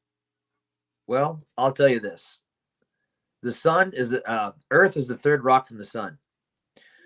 I was in an astrology class, and I learned that every star in the sky is a sun. Every star in the sky is a sun. Every sun has a solar system. Every solar system has planets and moons. Every planet has a potentiality of life. So when you look up in the sky and you see all the countless stars, just know those are countless solar systems and countless possibilities for life. Now going back to our sun. Our sun is a star. Stars grow bigger and bigger and bigger, and then once they peak, they get smaller and smaller and smaller. I'm not exactly sure where we are in the cycle of our sun, but I will tell you this.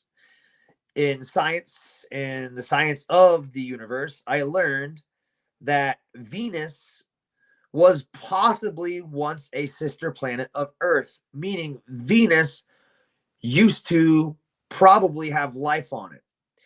And because the sun got bigger and brighter, Venus got cooked. It got greenhouse effects. It got greenhouse gases in it. So all the heat, all of the sun's rays, all of the sunlight was trapped under those clouds. Those clouds became acidic. So all the rain coming out of those clouds is too acidic for life. And all the heat inside the Earth's atmosphere is too hot for life. So then it became more of a liquidated planet. So there's a theory that the life that was on Venus, actually interstellar beings came from Venus and populated Earth and then made Earth what it is today. Now, I'm a believer in God.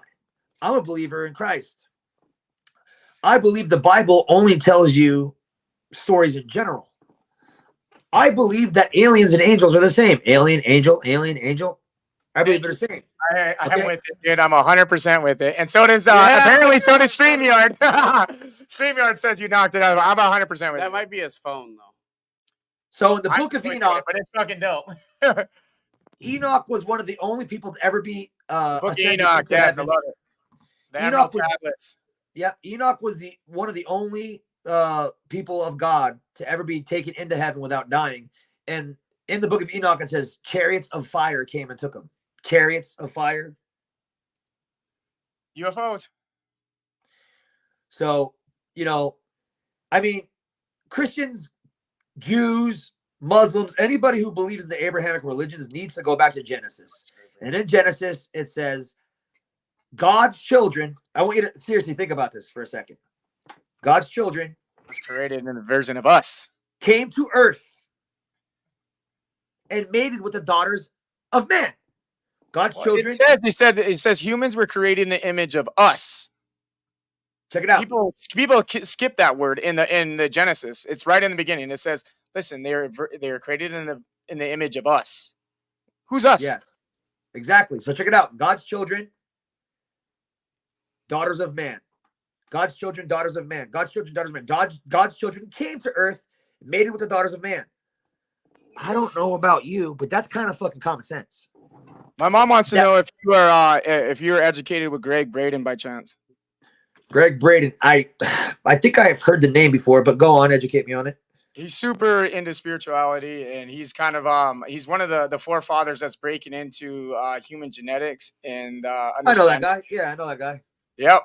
Yeah, he's really big on DNA and understanding the fact that humans didn't evolve like that; they were fucking spliced. Yeah, he's got a book called Fingerprints of the Gods, and I just bought my mom the second book. I think it's called The Eternals. No, I don't remember what the hell the second book's called, but I know the first one's Fingerprints of the Gods. So this could go deep, guys. This could go really fucking deep. Here's my Ancestry app. Check it out. Boom. Right? Ancestry app. Check it out. Now, when I click DNA and I pull up my origins, okay, French, Germanic, English, Welsh. Well, if you know anything about England, Wales, and Scotland, they're all Britain. So I'm actually mainly British, but then I would be second in place would be French, Germanic, and then Swedish and Danish, Viking, and then Basque. Your mom probably knows about the Basque people. You're talking about Graham Hancock, Ty. Oh, Graham Hancock. Wait, maybe I'm talking about Graham. Maybe you're talking about Graham Hancock too. Do you all know about Basque people? No, Greg Braden indoctrinated about in DNA, and God is written in our DNA. Oh yeah, see, that's what Greg Braden. I knew it had to do with the DNA. He found basically God written into our DNA. Okay, so I'll blow your guys' minds, dude. If you guys got time, I'll blow your minds on DNA right here, right now. Let's do it. No one taught me this. Okay. I do all my own independent research, and I have very good intuition, okay? I can fucking seriously blow your guys' minds. I could talk here for hours about what I know and the theories that I have, and it all makes sense. So check this out. You know there's only 3 main races, right? Human races? Categories? Okay.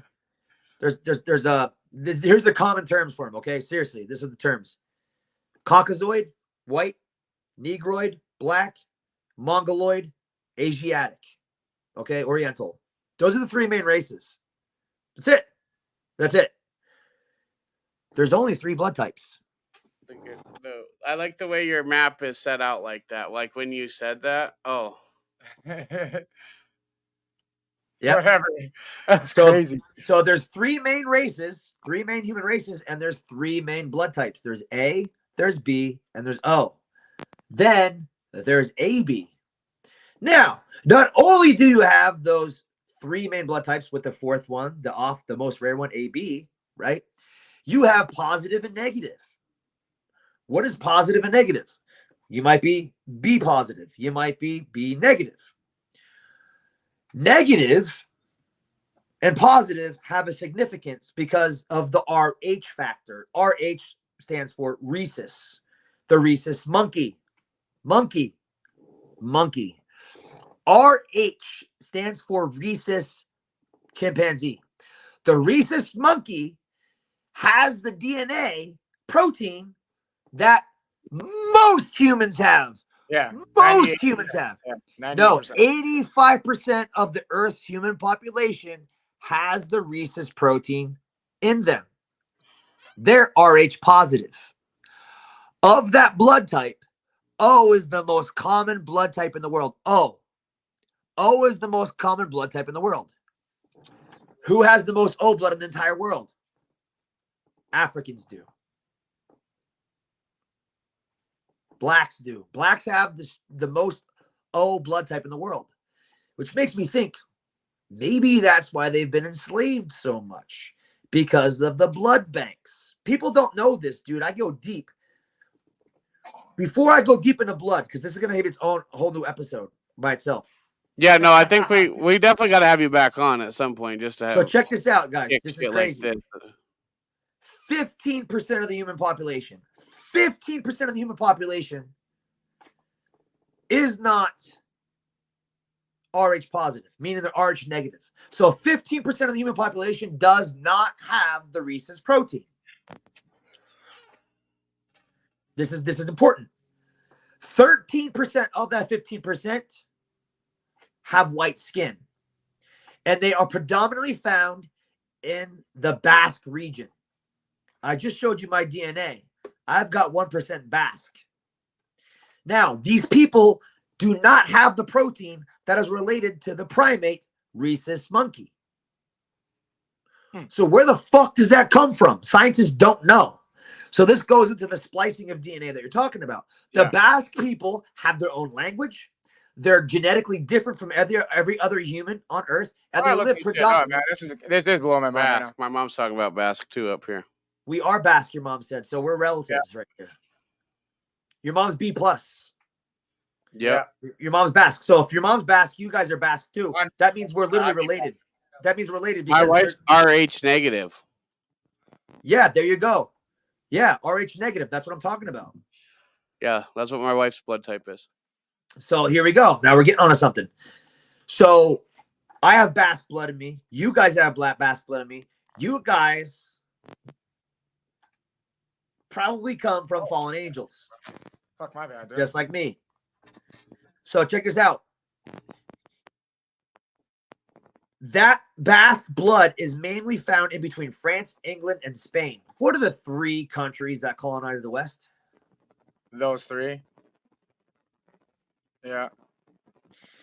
Now, I'll do one deeper than that. I can't. I gotta situate this better because I could go on and on and on. But I had a theory about AB blood type. Anybody that knows the history of the presidents knows that the presidents are all fucking related. Yeah. Yeah, it's 100% fact. Yeah. I had an idea that the presidents are AB blood. So remember a famous president named Bill Clinton? Yeah. Remember a little deposit he made on Monica Lewinsky's dress? Hell yeah. Yeah. I put my theory to the test.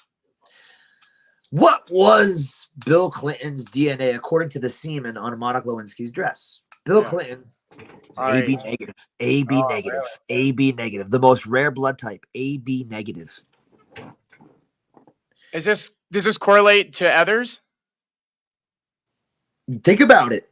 AB is a combination of AB blood type, and it's also negative. So AB is the most rare blood type. AB negative is the most rare blood type. AB negative is the most rare blood type, and all the presidents are related. That's fucking bananas, dude. And guess who I'm related to? Those guys. Hillary George Clinton. Washington, yeah. Hillary Clinton. And George Washington. Oh, no, your uncle was served for him. Or your grandfather did. Served for them. I'm related to Hillary Clinton through, and I'm not proud of that. I'm related to Hillary Clinton through the French bloodline. So my grandfathers were the kings of France. I can prove it. Now we'll segment, like, we're gonna get off the blood here right now, but we're gonna segment into another episode. I can talk about blood all day long. I can talk about DNA all day long and blow your guys' fucking minds. But that is really awesome that I found out you guys are Basque and Rh negative on this podcast. Hell yeah, man. That's cool as hell, dude.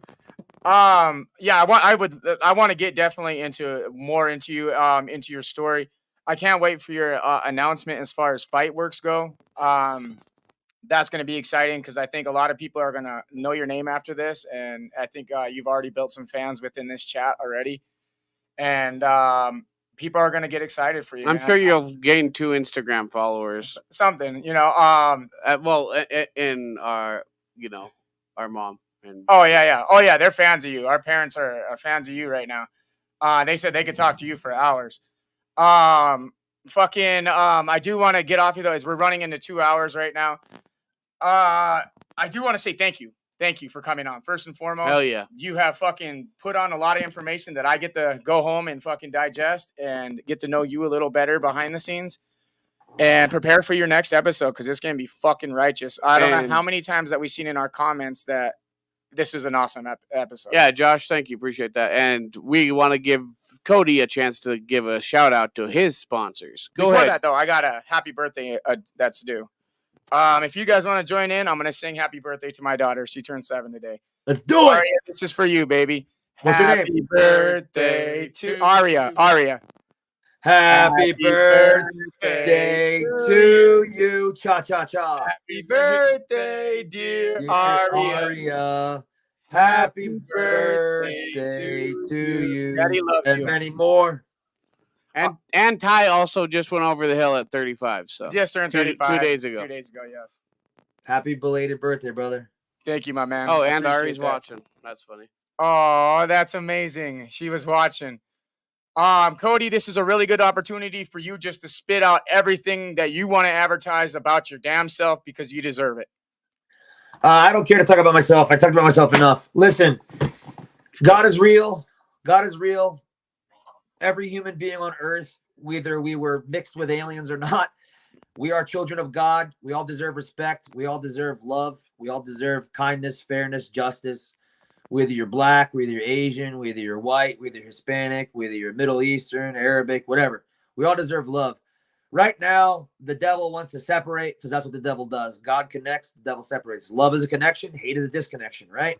What I like to bring to the atmosphere of fighting is love. Now, I think that I'm a little too friendly. I learned my lesson from being too friendly from my last fight. You need to be righteously selfish. Righteously selfish means selfish to a degree. You got to eat, you got to breathe, and you got to do good for yourself. It's that simple. And if you could do good for yourself, you could do good for others. But there is no need to be evil. There's no need to be evil at all. And right now, what the world needs is the world needs healthy people. And healthy people are happy people, and happy people are holy people. And the word holy means whole, complete. Physically healthy, mentally healthy, spiritually healthy. And so, Christ Yeshua, I say Yeshua because his original name is Yeshua in Aramaic, and he said Yeshua. And Christ Yeshua, he said, love one another as I've loved you. That was his final commandment. And so I would be guilty for not saying that, and I'd be guilty for not being an example of that. Yes, I'm a fighter. Yes, I could be aggressive. Yes, I could be murderous. But at the same time, I control that power within me because I am a warrior of God. I'm a child of God, and you are a child of God too. And you could be a warrior of God in your own way. You don't need to be a bare-knuckle boxer. You could be a protector. You could be a provider. You could be someone who guides other people. If you are experiencing fear, self-doubt, if you're experiencing any negative thoughts or emotions, just know that is of the devil. That is evil. And evil wants to end you. Because if evil can end you, then evil can stop you from being closer to God. Because you are an eternal being, you are a conscious being, and you need to consciously become aware right here, right now, that no matter what depression, no matter what suicidal thoughts you could be going through, no matter what pain life has bestowed upon you, there is a creator that designed you in his likeness and his image. Whether it was accumulation of his children that created us, or whether it was God himself. God designed us in his likeness and his image. And likeness is his character. To be like God is to have the character of God. To have the image of God is to have the imagination of God. The word image is in the word imagination. God created you to be like him. And God created you in his imagination to have his imagination. And what separates us human beings from everybody else on this planet is the fact that we have God's imagination. No other creature on earth has imagination.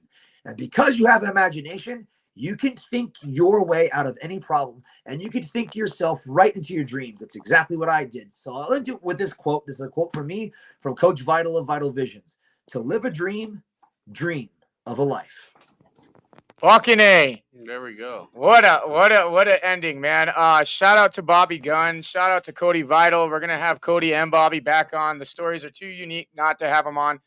We're going to do them individually next time. But also, we want you guys to know who Bobby Gunn is through his book up here by Slayton Bonner. Oh, yes, sir. Look, he even has one available right up in front. There we go. Right with my Bible, dude. Make sure you guys pick up a copy. It's a hell of a fucking book. There's a hell of a story within it. And it's soon to be a motion picture. Let's shout out David Feldman and BKFC. You guys are always backing us. We can't wait to turn up with you guys. David gave us a private message that we won't tell you, but we're looking to get real tight with our homie David Feldman. Also, Cody, your fucking fight was incredible. We can't wait for your announcement. We do have some sponsors that we have to rattle off, but I also wanted to just a quick thing we have coming up here this August. We will be going on a float through for the Driftwood. Oh shit, is that what that is? Yeah, the Driftwood stage. Oh, shit. There's several bands that are going to be there. We are VIP. We were picked by the guy who runs it to showcase his event. It's kind of an all-exclusive float. It has several bands along the way. Cliff Miller Band, The Waiting, Jeff Crosby, Buddy DeVore, and the Faded Cowboys, Eli Howard and the Greater Good, and Caleb Austin. These are and it's all being funded and sponsored by Sober Up Productions and Justin Cohen. That is that. Yep. Oh, okay.